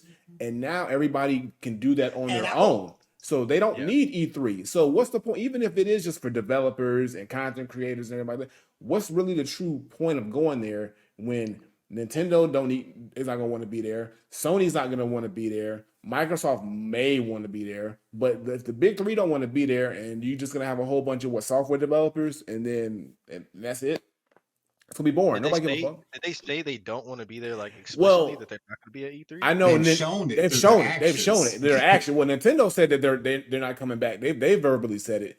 PlayStation backed out of an E3 before, and they said we're gonna do our own thing, which started the state of play. Microsoft was the last one that was still hanging around, but at this point, they're doing their own thing now too. So I don't think any of them see any real. And now the Game Awards are out, and the Game Awards is sort of like that place you go to where you unveil Games Fest, and Summer Games Fest. So they have all these things now in replace of E3 that are easier for them because they don't got to attend a big conference. They got to do all this other stuff. They can just send in a trailer and be done with it, and it gets the same response, the same feedback. So I guess it could go 2 ways because it could either show these companies that enough people are still gonna go to it or publicize it, if there's enough impressions and like, whatever, that they'll come back. Because like, why would a company exclude themselves from an opportunity to put their game at the forefront or in an event? You know what I'm saying? It's kind of like all publicity is good publicity, but it could also be laying the groundwork for live events again, because like one of the reasons ALGS was so huge was because it was hosted in North Carolina and like all these people came and the sales and all that. Maybe they're trying to gear up to it. I don't know. I don't think they should come back. I'm just, speculating. Like it could be an attempt to reignite that kind of event for their company. I don't know. I think they should have just brought it. If they were going to bring it back, they should have just brought it back to also letting the general public attend it as well. Yeah. Because I think that would garner more excitement, because just having people in the industry go, it's really up to if they decide they want to go. Now, the general public, somebody who just lives in LA, say, "Oh, E3 is here. Okay, cool. Let's go check it out." They'll go on a whim. These companies aren't going to go on a whim. They're going to go only if they have something to show or a reason to feel like they need to go there. And if Nintendo, Sony, and Microsoft are still going to play the games they've been playing, as far as we don't need E3 and we can showcase our new titles and our new consoles and everything on our own, which they can now. Like I said, E3 is not going to survive after next year. It's going to for sure be dead, because if this doesn't do well and people and these companies don't show up and show something that's really impressive, because they don't have no new consoles to show, because all the consoles are out. PlayStation's not going to show a new console. Microsoft's not going to show a new console. Switch ain't going to show a new console, or Nintendo. So that's off the table. And unless they got some really big games coming out, which I doubt anybody's going to really be looking forward to anything really major in 2023. Yeah, I don't see a point of it, but hey, we'll see. But Yeah, you're right. Sounds like it's about to be an embarrassment. Yeah, they After should. I'm 3 looking forward to it. years, It's you gonna be come back great. 1 year and then you're gone again. I don't know. Yeah, and then And yeah, remember the year right before it got canceled. That was the year. Well, either it was 2020, right? That was the year when they said it was supposed to be like an influencer fest. Like the company wasn't going to be there. They said we're going to start paying the influencers to come up and like actually promote these games. And we all said this is going to fail. But luckily that got canceled, so it didn't get to happen. Mm-hmm. It seems like So they're we just don't know trying to. how they're planning to do this. They're just They were throwing trying shit to at the wall. capitalize on what they were trying to capitalize on what content creators were already doing. Like they were inviting content creators to show up to E3 and like be like, "Oh, I was in this exclusive thing for this game and blah blah blah," and then I got a first look at whatever, and they're tweeting and talking about it. But like you said, it got canceled. I don't know what they're gonna do now.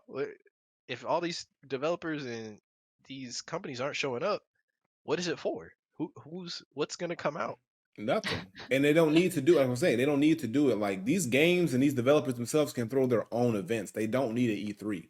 Like unless you're a small developer. Unless you're I feel a small, like it needs to turn into like an indie developer conference type of thing. But then or showcase. That defeats then why would you need to bring it to a physical building in LA for all places to try to get publishers?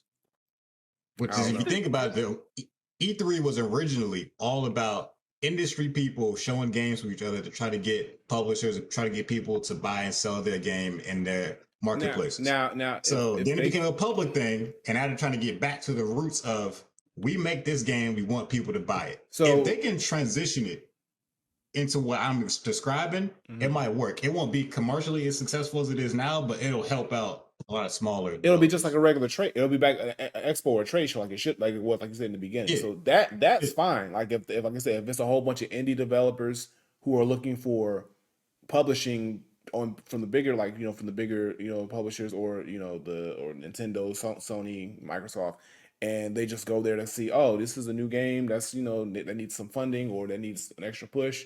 Okay, we'll pick it up. That's fine. But they shouldn't publicize it like they're making it seem like E3 is back and it's going to be this big spectacle. They should say, no, E3 is back, but now it's going to be dedicated solely for, these new developers to be able to get to the next step, and, and these content creators to test out games and kind of promote these indie titles to help push them along.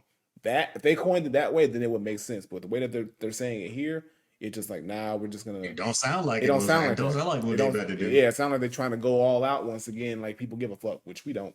But Yeah, if I work at E3, my resume's on Indeed already. I don't know. Dang. Hey, it don't sound too good. It don't sound too good to me. Yeah. When is it gonna happen? When did they say? It's talking about for next year. Yeah, It's already passed. Don't worry. January they're gonna send an email, be like, hey y'all, we not gonna, hey y'all, hey man, hey. Shit. You know what? We really is You a ain't gonna tie. believe this. You ain't gonna believe what happened over here. You ain't gonna believe this. You remember when we said we was coming back? You remember that shit we said? Hey, bro, we ain't come back. All right, We ain't coming back. we got three publishers over here, just 3, and you ain't heard of none of them niggas. No. Microsoft said no. Nintendo said hell no. PlayStation said, "Who is this?" It was a problem. You know. Yeah. So we'll see what happens. Okay, you want to send us to commercial and then we come back to our one gotta go and live questions? Surely. All right, y'all. So we're going to take one more 60-second ad break. And when we get back, we're going to get that one gotta go and them questions. So make sure if you questions. If you want to ask us questions live, go ahead and hop in the pod question queue now in the Discord. Yep, exactly. Do that. Don't be shy. Come on in. And if you don't want to get on camera or just get in the chat, you can just pop it into our pod question queue channel and we can read it from there too. So whatever floats your boat. Yeah, the pod questions channel. Yeah, you can type out a question there. Yep. All right, we'll be back in a minute. So Appreciate we are that. back. So unfortunately, if you got gifted a sub, you had to watch an ad before getting that sub. So it didn't matter. But next time, we got you. Next time you're gonna stick with us. So we appreciate that. All right, Cam, go ahead and hit him with that one gotta go. This week's one gotta go was made by myself. I made it during the episode. All right.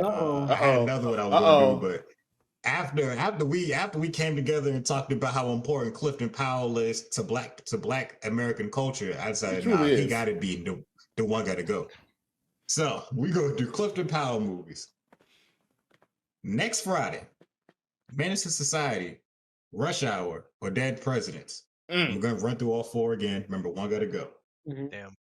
Next Friday, Menace to Society, Rush Hour, or Dead Presidents.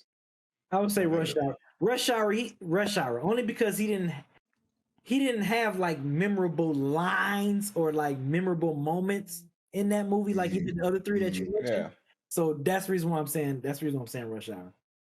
Gotta go. But he played Carter's cousin, and he said, "Because like Rush Hour is a good movie. One little Chinese girl." He was so confused the whole scene. Yeah, but next Friday, this is my favorite scene. Now next Friday, Pinky ain't going nowhere. Man, come on, Pinky. Yeah, next Pinky Friday, ain't going nowhere. Pinky is not going nowhere.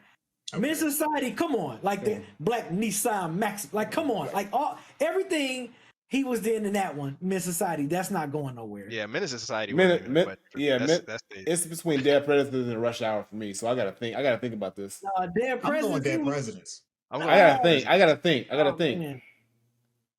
Dead Presidents. Rush Hour is too good of a movie, bro. And I'm in the minority. I hate to do this, but just as a side note, Jackie Chan is the only actor ever to be not black and say nigga and get a pass. You right. Yeah, but what about I got another one. I'm in minority with you on that one, Sonny. I never care for Rush Hour. That's Super. It's not Super. It's Super. Yeah. Michael Scott did it in the second episode of The Office, and it fit. Because it came out of nowhere. You're right. Yeah. That's crazy. Say it one more time. Steve Carell said nigga on The Office. Yeah. Oh, yeah, he did. On the second episode. Steve Carell did say, yeah. Wild. My answer still Dead Presidents. Yeah, Dead Presidents out of here. I'm gonna have to say Dead Presidents too. Yeah. I have to think about it. Yeah. I have to admit, I haven't seen all these movies to be able to answer this question, so I cannot. Just go eeny, meeny, miny, mo. Which movie sounds like the worst one? From the title, I guess. Dead Presidents sounds like the worst one. It's a good movie. It's a good movie. But it's a great movie. Yeah, it's a good movie. It's a really good movie. But if I had to pick. Okay, next one. Well, they want more. Say it right? They want more. They want more Bloodbath.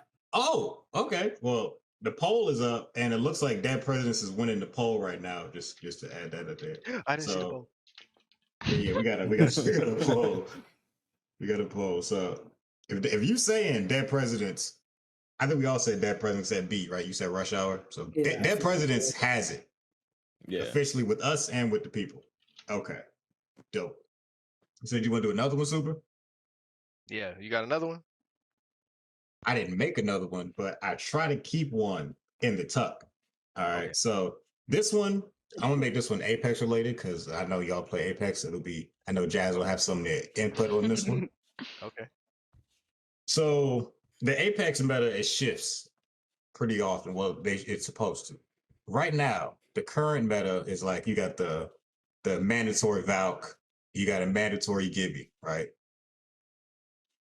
What do you think was the worst like era of Apex? Like the This most is annoying easy. meta to play against? Rev You got. I didn't even say it yet. It's Revtane. It's just Revtane. I didn't even Answer the get the. question. It's the Dang. worst. I didn't I'm even. I didn't even sorry. give you the options yet. There's on the no one other category. option than Revtane. I was gonna say in my poll because I know Diogo's probably gonna make the poll after I give the options. I was gonna say original charge rifle. Oh. That's in there because original charge rifle was busted. Okay. I was gonna say original charge rifle. Rev Tame was gonna be in there, but we know that's Jazz's answer. Then I was gonna say original Seer because I think Seer right now he's not nearly as bad as people make it seem like they're being dramatic. I agree with that. Yeah. And then the last one, just to round out this one, I don't think it's that crazy, but I mean, I feel like Gibby is kind of OP. I feel like Gibby's too much. One gotta go. I'm run through them again. One gotta go. Original charge rifle, Rev Tame, original Seer, and current Gibby. Current Gibby? Yes. Okay. Okay, listen, so about my answer, it is I will just never forget. I was playing Olympus. I think I was playing with Super. We got Reptaned on. We killed the Reptane, and then I turn around and we're getting Reptaned on again. And I would just never forget that. It was such a defeating moment. So literally nothing else compared to that, in my opinion. Yeah, I'm I saying remember when that original happened. charge rifle. It was actually back to back. We beat 2 Revtanes back to back, and we got third partied again. It was 3 teams that sent on us with that meta. But I'm gonna go with charge rifle actually. Me too. That's my answer too. It was so bad. Like literally, you couldn't walk anywhere in the open without getting hit with the most powerful gun in the game from across the map. It was ridiculous. Now that's not a legend meta, but it's one of the worst eras in Yes. Apex. It was crazy. It What- was insane. What season was that? When the Charge rifle came out, I think like season 3. Yeah, it's It's 3 or like, it 4. was- Okay, it well, was 3 or that's 4. why. Because I think I was on Warzone or Fortnite at the time. So I didn't even really get to experience it. Oh yeah, it was really bad. That might have changed my answer because that sounds bad, but I didn't have to deal with it. Because Yeah, it had when a Charge bigger Rifle first came magazine. out, yeah, It it shot did faster. it did way more than it does now. Ew. It was disgusting, and because it has no bullet drop, people can hit you from any damn where.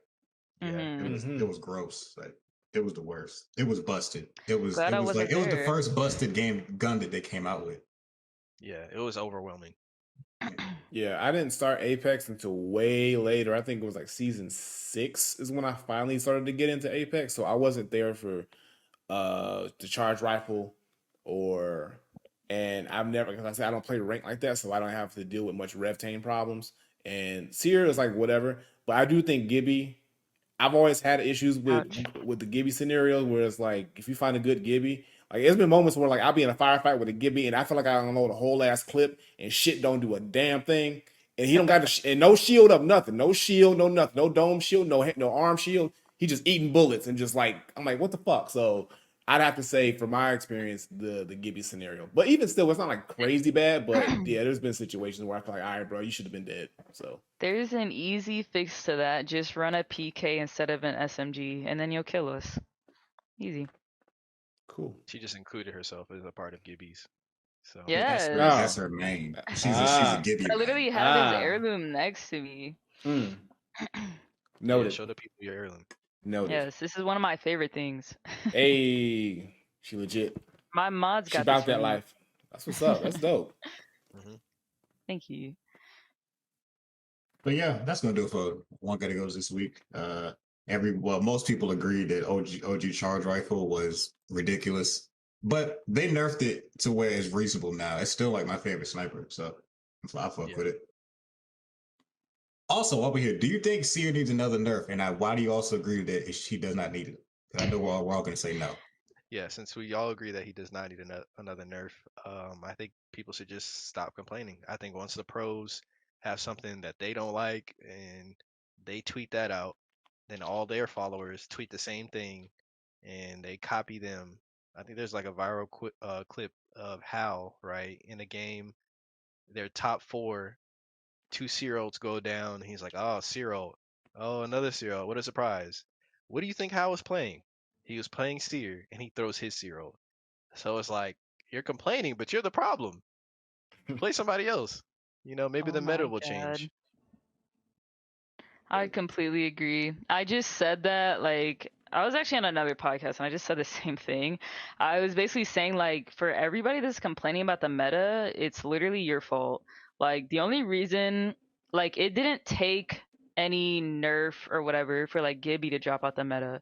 Like, the only reason this happens is because everybody sees, like, the pros or whoever they look up to playing somebody, and then everybody's playing him, and then everybody's mad that there's 20 Gibbies or 20 Sears or whatever it is. Like, if you just experiment, you won't feel this like need for this specific character. Like, you can make other characters work if you actually attempt. Yep. Crypto counter Seer and Gibby, by the way. Crypto counters like everything. Like, Crypto's not meta. freaking Caustic. Well, because people don't know how to play him. I feel the same way about Newcastle. I love Newcastle. Newcastle's dope. That's my dog. He's really good. He's fire. But all right, we're gonna get into the questions part of the show. We got some people in the queue. We're gonna drag them on in.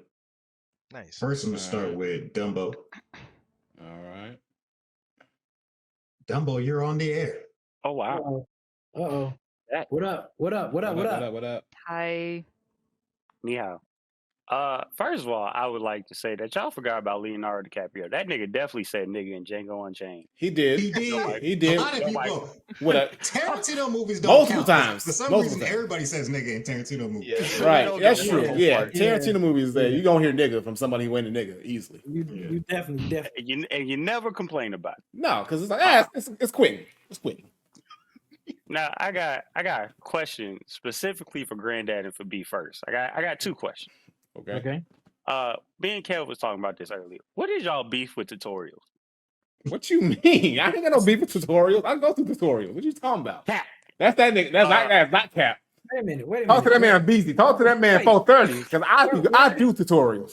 Where did this come from? I do tutorials. I just don't read the text. No, I do the tutorials. I just don't read the text. No. I'm not gonna bring up why I brought this up on the air. I don't want to embarrass. I don't want to reopen that wound. All right, but you know what I'm saying? I remember, a specific moment where a person didn't know how to catch a ball when we was playing a certain game. So, like, I just want to know why you didn't play the tutorial.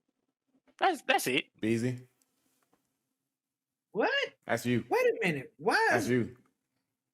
I did the tutorial in that specific game. I remember vividly. I have no idea what game you're talking about. I bet you don't. Because you didn't play the tutorial. What game is this? What are you talking about? Seriously, I want to know. You're talking about Knockout City. Knockout City, dude. No, that's false. Cause Cav even co-signed me. He's like, okay, B know how to catch. B can catch pretty good now. I feel comfortable in B. I remember you playing that tutorial, B. And then it was funny. No, you learned because you were playing the game. Every time we start playing again, you'd be like, how I catch again? I'm like, nigga, how do you forget the buttons every time the game come on? Ain't no way. It'd be a minute since I played it, so that's why I forget. But then, he's bringing up a good point that you don't like playing tutorials when we about to play a game. You just like jumping straight into the bullshit, bro. Don't know a button from a direction, bro. Like straight up. Shit. I learned on the job. How'd that go for you on stream? I thought that bro, was you think an electrician learns on the job? No, nigga, because you will die. So you should It's probably do the different. tutorial. You can't do electrician and playing video games. It's different. I learned it. I get the feel for it. I thought this was the That's time like for questions, not personal attacks. You know Goodness what I'm gracious. saying? Like, Good man, question. it's just coming at me. I didn't even do anything. Oh this my is God. a safe place, B. You know what I'm saying? I want you to be better before you go out into the world. That's all this is. Oh man. And if I don't ask it for other people, you gonna swear I ain't ask it. And I can't let that stand. I got you. I got you. Now, What my was real the other question for everybody involved, after my recent visit back home and playing couch co-op games again and getting that competitive spirit, what is one thing that you think gamers are missing out on more than anything else in gaming? I'd have to say in-person couch co-op, like you were saying. I think that those moments when you with the homies and you playing like 2K or Madden or Fight Night or any game where it's like crazy competitive and you talking shit, but you talking directly next to that nigga. And ain't no escape from the shit talk. Ain't no, and then if you leave the room, you a whole ass nigga for not being able to take the. It was a whole. It was the toxicity in that environment built niggas like no other, right? And there was times where probably property was damaged and phase were run, and shit it got real. That shit don't exist no more. It built character. You think the trash talking was different? Definitely, it was more. It was way more. It was way Oh, more. yeah. It was way more greasy. It was way more Yeah. greasy in person, bro. It was way more Because you direct knew the and nigga, personal. so you Yeah. knew shit about that nigga to Right. get them digs Right. in. Like online, Yeah. you don't know this person, so you just You say don't some know the random, person, you say yeah. some random crazy shit and whatever. But nah, you knew that nigga. You knew some of the darkest shit, bro. And bruh, some shit. We I'll real never sometimes. forget. I remember when we had the tournament for Mortal Kombat at the studio. Willie's brother was there. They was playing. Willie won. The first this nigga yelled, "I was born first." Why yells at somebody after they win a game? Bruh. I was so confused. Nigga, I'm like, y'all doing this in public? Bruh, nigga, In public, we see me and my brother, we are lifelong competitors in the fighting games. We've been playing that shit since the Gary days, bro. When we didn't know shit but Sega. That was what it was. So we was getting it in back on Street Fighter 2 Turbo Edition. So the shit talk has been in our veins, like to this day. So it's like, look, we gonna pop off one another. Like that's how it is. That's how it is. You know, but that's love. That's love. You know, that's how you get so good. That's how you get good. To answer the question, what I feel like gamers of today are missing that people of the past had, my answer is going to be a lack of microtransactions. Because, I mean, like, I would just buy the game and that would be it. I know my nephew's generation, like my niece's generation, they're not, like, to him, that concept probably doesn't make sense to him. Like, he plays Roblox and Fortnite and all the other games and Brawlhalla, the games that all the kids be playing. And he'd be like, yeah, I need to buy this and buy that. Like, I didn't see that till I was a whole ass adult, really, because like I didn't play Call of Duty that much growing up. I wasn't a Call of Duty kid, so I wasn't even buying map packs. So when I started playing games like 2K, 2K came out with VC, and I was like, wait, what? Like, nigga, this was free shit last year. What you mean I gotta buy it now? So shit like that. And that's the only thing I really feel like people are missing out on. Yeah, they somehow convinced us that fun and cosmetics are the same. Like you can't have fun without buying the fun. I gotta look better than everybody else. True. I mean, it'd be like that. Especially when you style on somebody and you do a finisher in Apex. You see your skin, you like, yeah, you see that. Don't get it twisted. I still be buying skins every now and again, like in Apex. And that's because the game is free. I feel like the game is free. I don't mind it. But if I bought the game, you don't need no more money from me unless it's real DLC. True. Yeah, DLC. I'm the same way. For me, I would say a true co-op is definitely missing from the game and from gaming in general. I think something that really got me and my brother by when we were kids was Smash Brothers. Smash Brothers was our shit, man. We played every Smash together.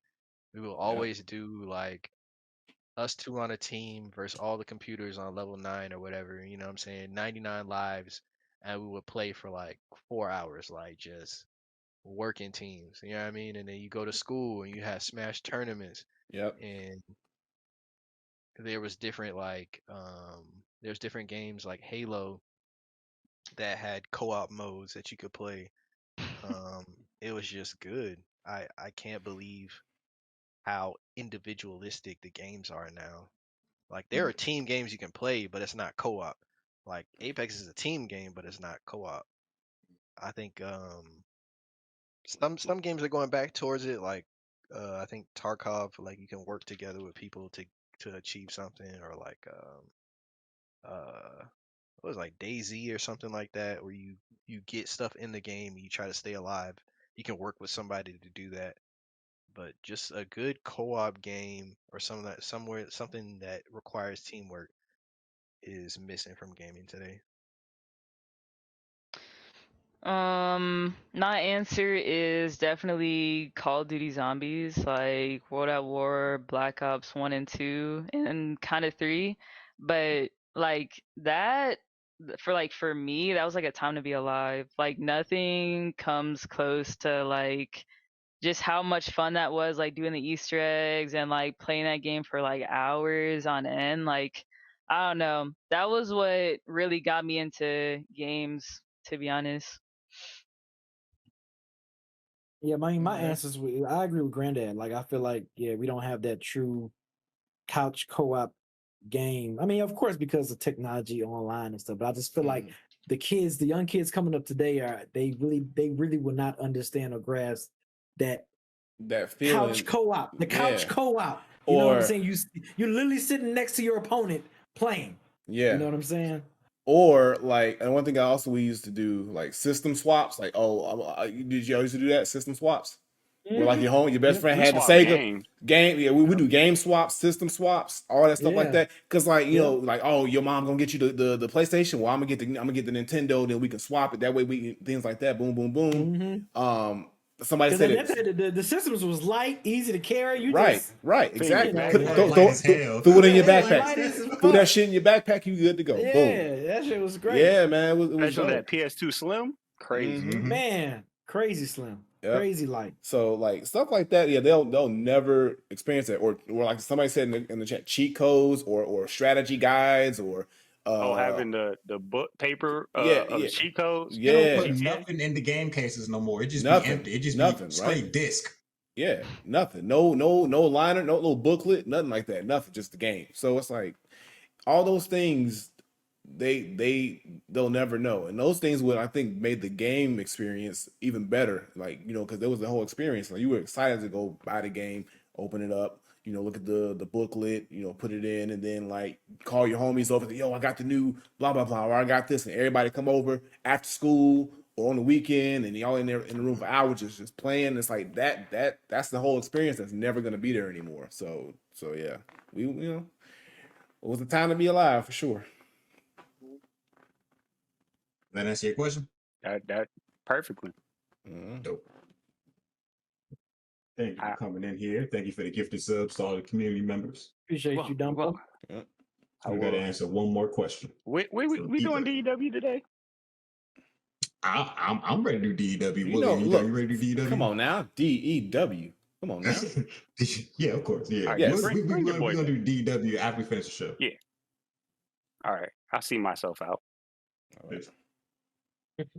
We got one more question from Igwe. Every week, Igwe pulls up with a question. Hey, he be coming with some good questions too. So, all right, Igwe, we think about these questions all week. He got a list. I guarantee he do. You're on the air, Igwe. You're on mute, Igwe. Don't mess up. You better not mess up. Bro, we got company, boy. You better not be messing up, bro. You're off mute, Igwe. Say something, Igwe. This man. This is your moment, Igwe. This man here. This nigga fell asleep. Igwe come on the show every week and somehow, some way messes up. The first time he messed up, and then he come. Wait a minute. Here you go. We see a camera turn on. Wait, no, never mind. Wait. What we doing, Igwe? Let us know. Y'all on his neck. Oh man, because he do this every week. He does this every time. Every week. Every time. But I mean, once he gets going, he's good. But it's like, like, bruh. This man went to the Texaco.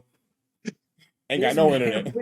one time he was driving when he pulled over the park to answer this question. Right. Yeah, look at him. Look, struggling. Look, man, you struggling. don't need the camera to ask the question. Bro, you don't gotta do all this. You're being extra right now. We know what you look like. We know what you look like. We've seen you enough times. We done seen you before. Oh, now he gone. Look at him. Nah, he gonna leave. He's gonna leave. You bullied him out the pod. That's crazy.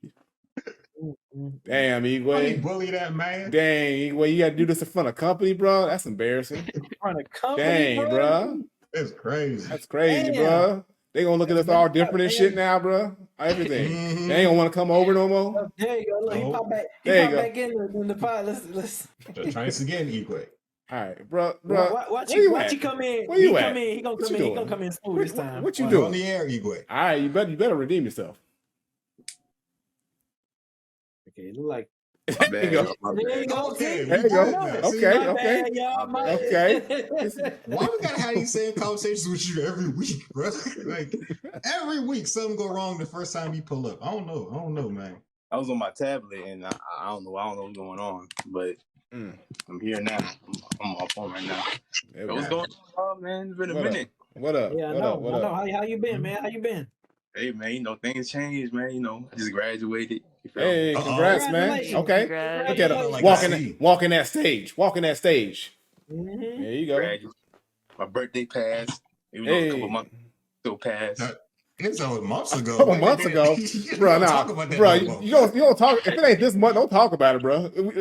We see next year, bro. Happy belated birthday, bro. But you can't do that. You can come in here saying my birthday was in May. My birthday was in April, bro. Like, nigga. Hey, my birthday is the most important day of the year. You always gotta mention it. Hey, I feel that. Gotcha. All right. So what's your question, bro? All right. I guess it's more like a hip hop question. Okay. All right. I like those. Bring it on. So, like, all right, we all know today's hip hop. Everything's on streaming and whatnot. Yeah. Mm-hmm. So, like, what's some elements of like, I guess hip hop back in the day? Doesn't have to be like back in the day. Probably like 10 years ago type of timeline. But like, what's some elements from old hip hop that you would wish that were still in like today's like you still wish that were being used in today's hip hop? Like for mine, it will be like mixtapes. They kind of like gone away during like the 2010 decades. It's like not a lot of people make mixtapes or even put that much emphasis on mixtapes. These people just usually drop projects and have to go through a whole bunch of stuff. But like that's just my example, So like, if y'all have an answer, like what's y'all's?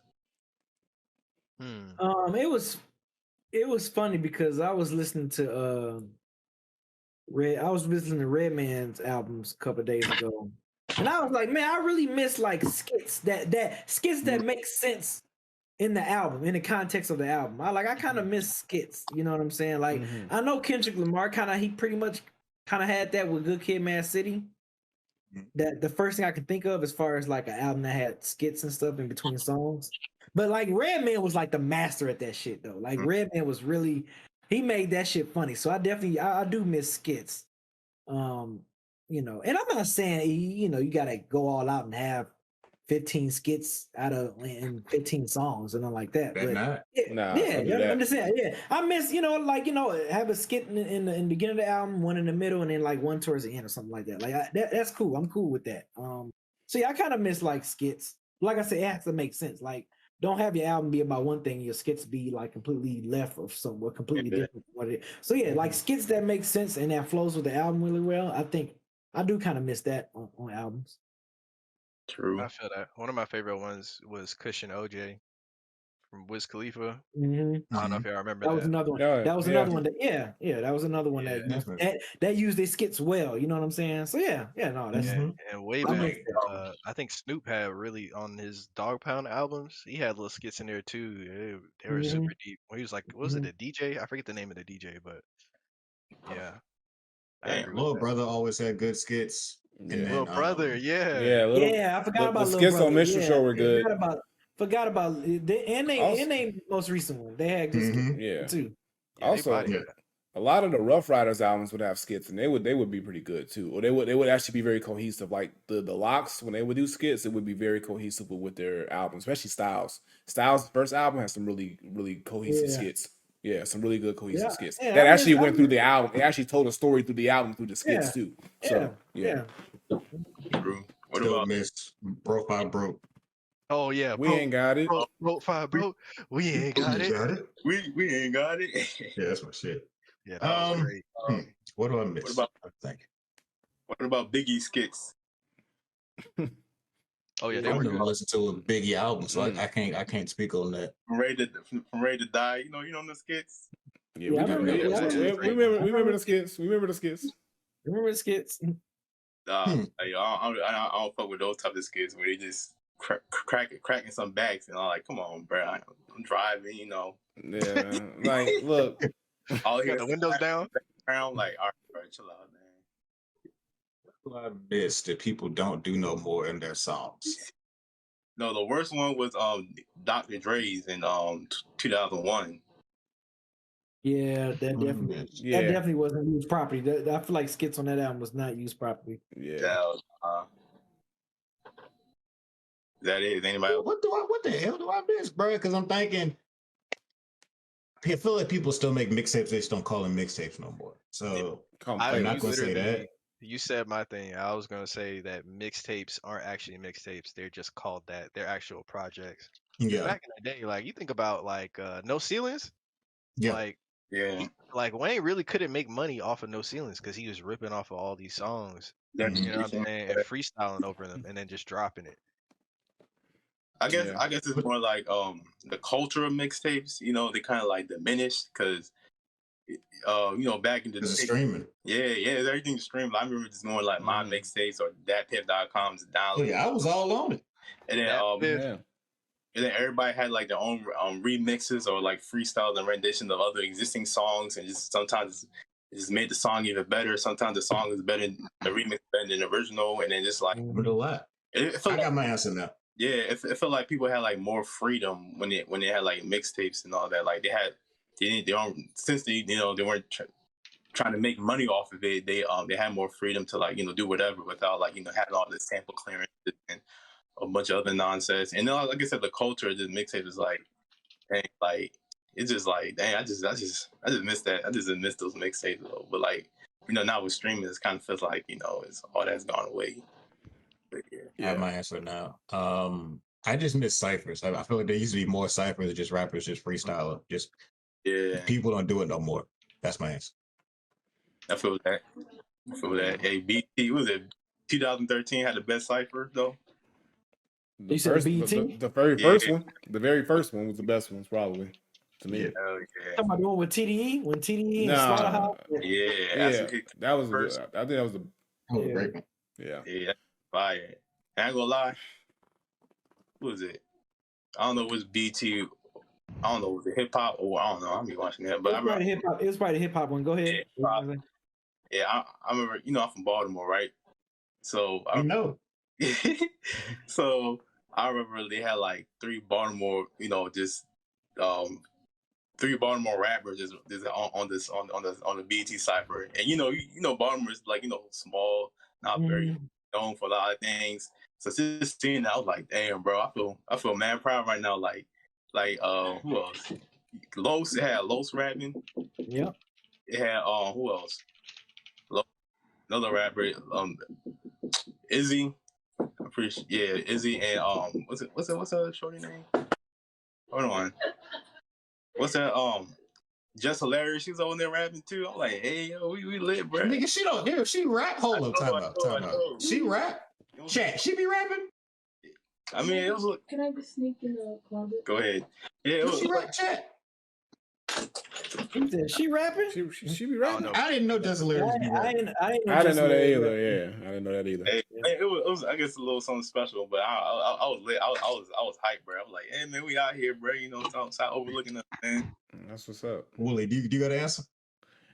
For me, it's sort of like a blend of what y'all was saying. So I remember I miss like being able to make like your own personal like mix CDs of like your favorite songs and then burn them on the disc and then kind of like passing them around and like trade them with your homies and stuff like that. So like I used to, like, back when I was a teenager, I had a stereo system that had a CD burner built into it. So basically, I could rip songs. So I would listen to like the DJ mixes that would happen on the Chicago radio stations, and sometimes they would play like exclusive joints. But I would just burn the entire radio show, and I'd have it on a CD, and then I would like be like, "Oh, did you hear this new joint?" So I would have all these people would come to my house and say like, "Yo, do you got this? Do you got that?" Or I would just be the one with all the CDs, and I would like, you know, make like mix CDs, and or I would come up with compilation joints of like a certain artist to put people on. Like, "Yo, you ain't heard about this artist? All right, I'm gonna give you a little bit of a little compilation joint." You can't do that no more. You can do that with a playlist, but it's like the personality of being able to do that and kind of going through a collection and putting people on and sitting there and talking to, like, being able to be there in person with somebody like, "Yo, you need to check out this project or check out this person," like, and trading CDs or things like that. I wish that was still. I wish you could be able to have a tangible way where people can appreciate music that way. Or even just like, you know, going to get a new album with the homies, and you ride in the car and you bumping it for the first time, and everybody's in the car vibing to it at the same exact time, and not everybody like, "Oh, did you hear this new album? Yeah, I heard it. What you think?" You know, and then everybody's hearing it by themselves.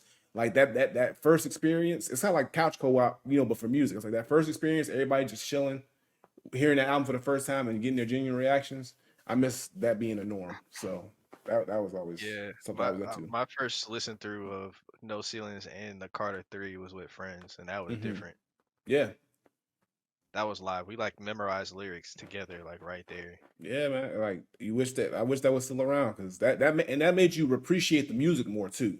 Like, it really did, because like you had someone to talk to directly about it immediately. It wasn't, "I hear this album," and then like a couple of days later, "Oh, did you hear this?" And then it's like a short conversation. Or you hop on Twitter and everybody just automatically say, "Oh, it's a classic," or this and that, and they're giving their crazy takes 20 minutes after the album drops, you know, and not really digesting it. So, you know, it's different, but you know, it's the world we live in. So.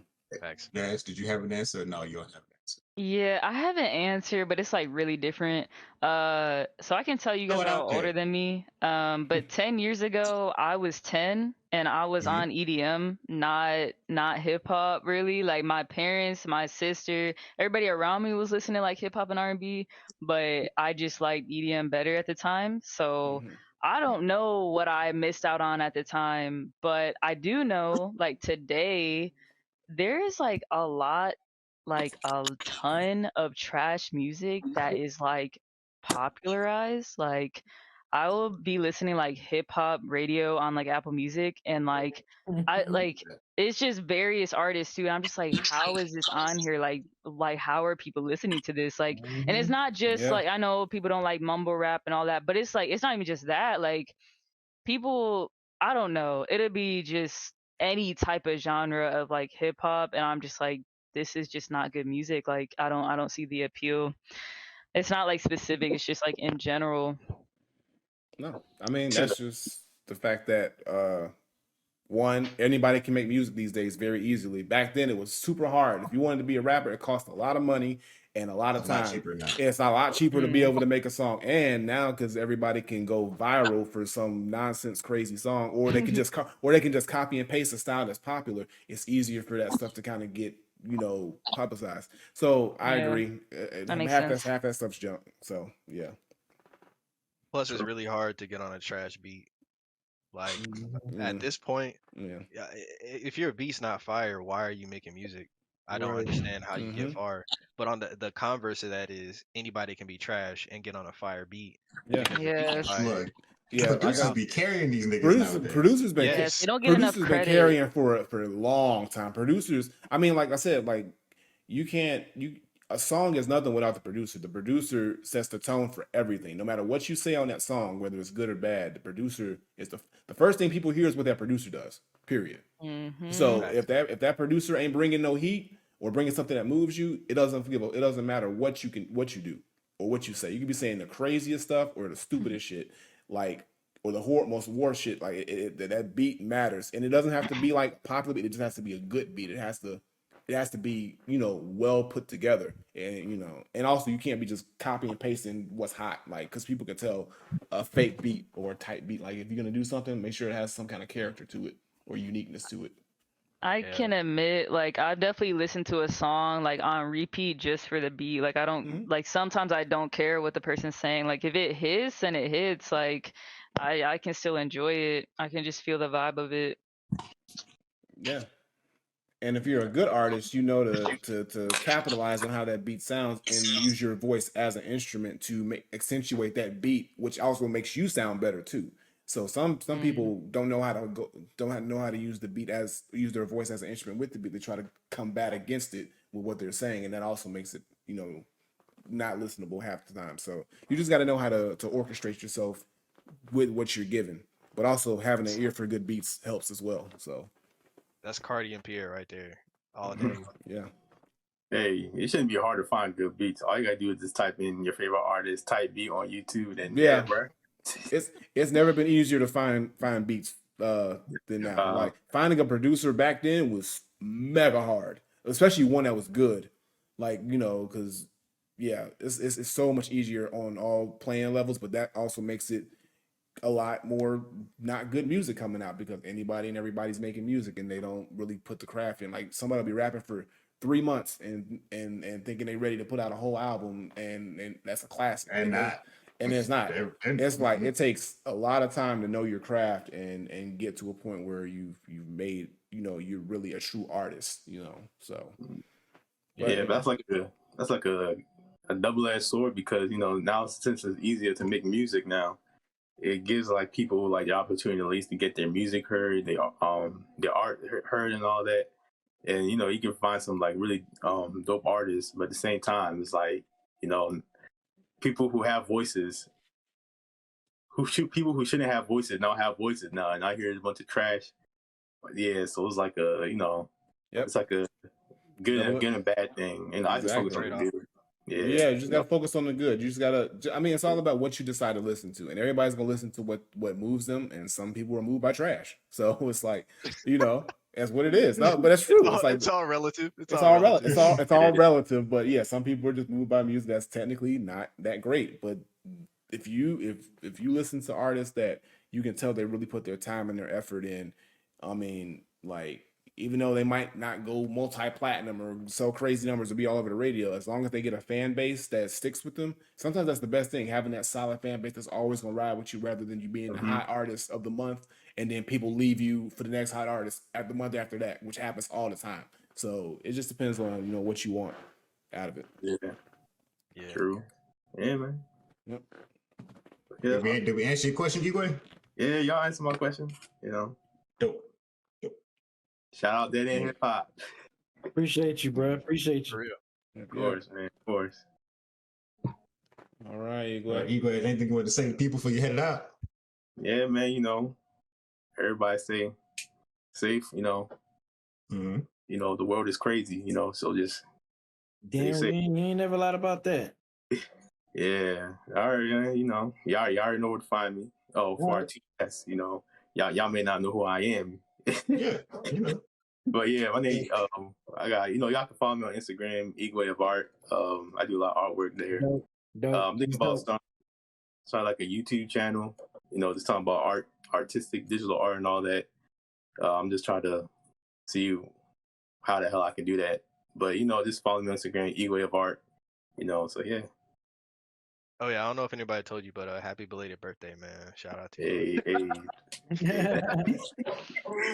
Hey, man. Dang. Yeah, more right. Yeah, of course. All right, y'all.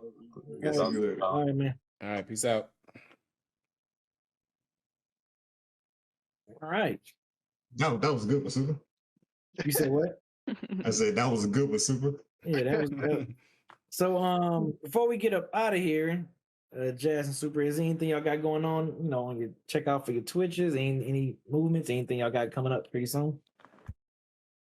Oh shoot, I gotta look at my calendar. Damn, that's how you flex, right? She got a calendar. She got a calendar, y'all. There's a lot going on. She got dates of itineraries. What I can say without a doubt is just always, keep up with Inferno, even if you're just a casual Apex player, because we have been having really great events. We had recently we had a huge tournament where participants competed for 2 laptops. We had LGBTQIA Pride Month stream event. I was gonna say stream, but it was an event. That was another tournament. There was a bunch of giveaways in that. So not just for the participants, but also for the viewers. I'm planning a mental health charity tournament that's gonna be coming up. Yeah, we got a lot of stuff. We got a lot of stuff going on, and then also there's Yeah. Inferno Fan Fridays. So if you're, I think this next Friday we're doing Fall Guys. So if y'all come through for that, Fall Guys 7 is now p.m. free. Eastern. Yep, 7 Mhm. p.m. Eastern. So come through. That's gonna be huge. It's gonna be a fun time.